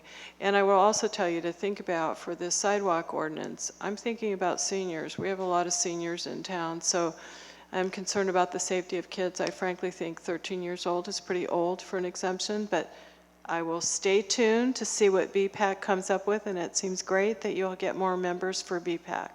And just real quickly, sorry, David. I would actually just beg to differ on the leadership taken on this forum. I think a partnership would be a really perfect opportunity for this town, and to do this in a very localized Fairfax kind of way, in starting a discussion that has to happen and is happening at the county. So I would propose, and I'm very happy to do the work and enroll the BPAC in co-hosting, sponsoring that kind of a forum. So I just want to put that out there. I don't know if we'll all come to agreement on that, but that would be my proposal. I think if the BPAC would take the lead, that would be great. Yeah, I mean, when I was suggesting a forum, I wasn't necessarily suggesting it as a town-sponsored workshop with the council all there. I mean, it certainly is a part of the BPAC function that could work, sounds and great. in collaboration with MCBC might help I think that would be split great. the work. So with that, thank you so much. And so we're not going to be introducing and waiving first reading. We're going to be taking this up at a later meeting after the BPAC comes back with some recommended changes. Thank you all, and I would like to adjourn the meeting. Thank you. Thank you, Barbara. Take care.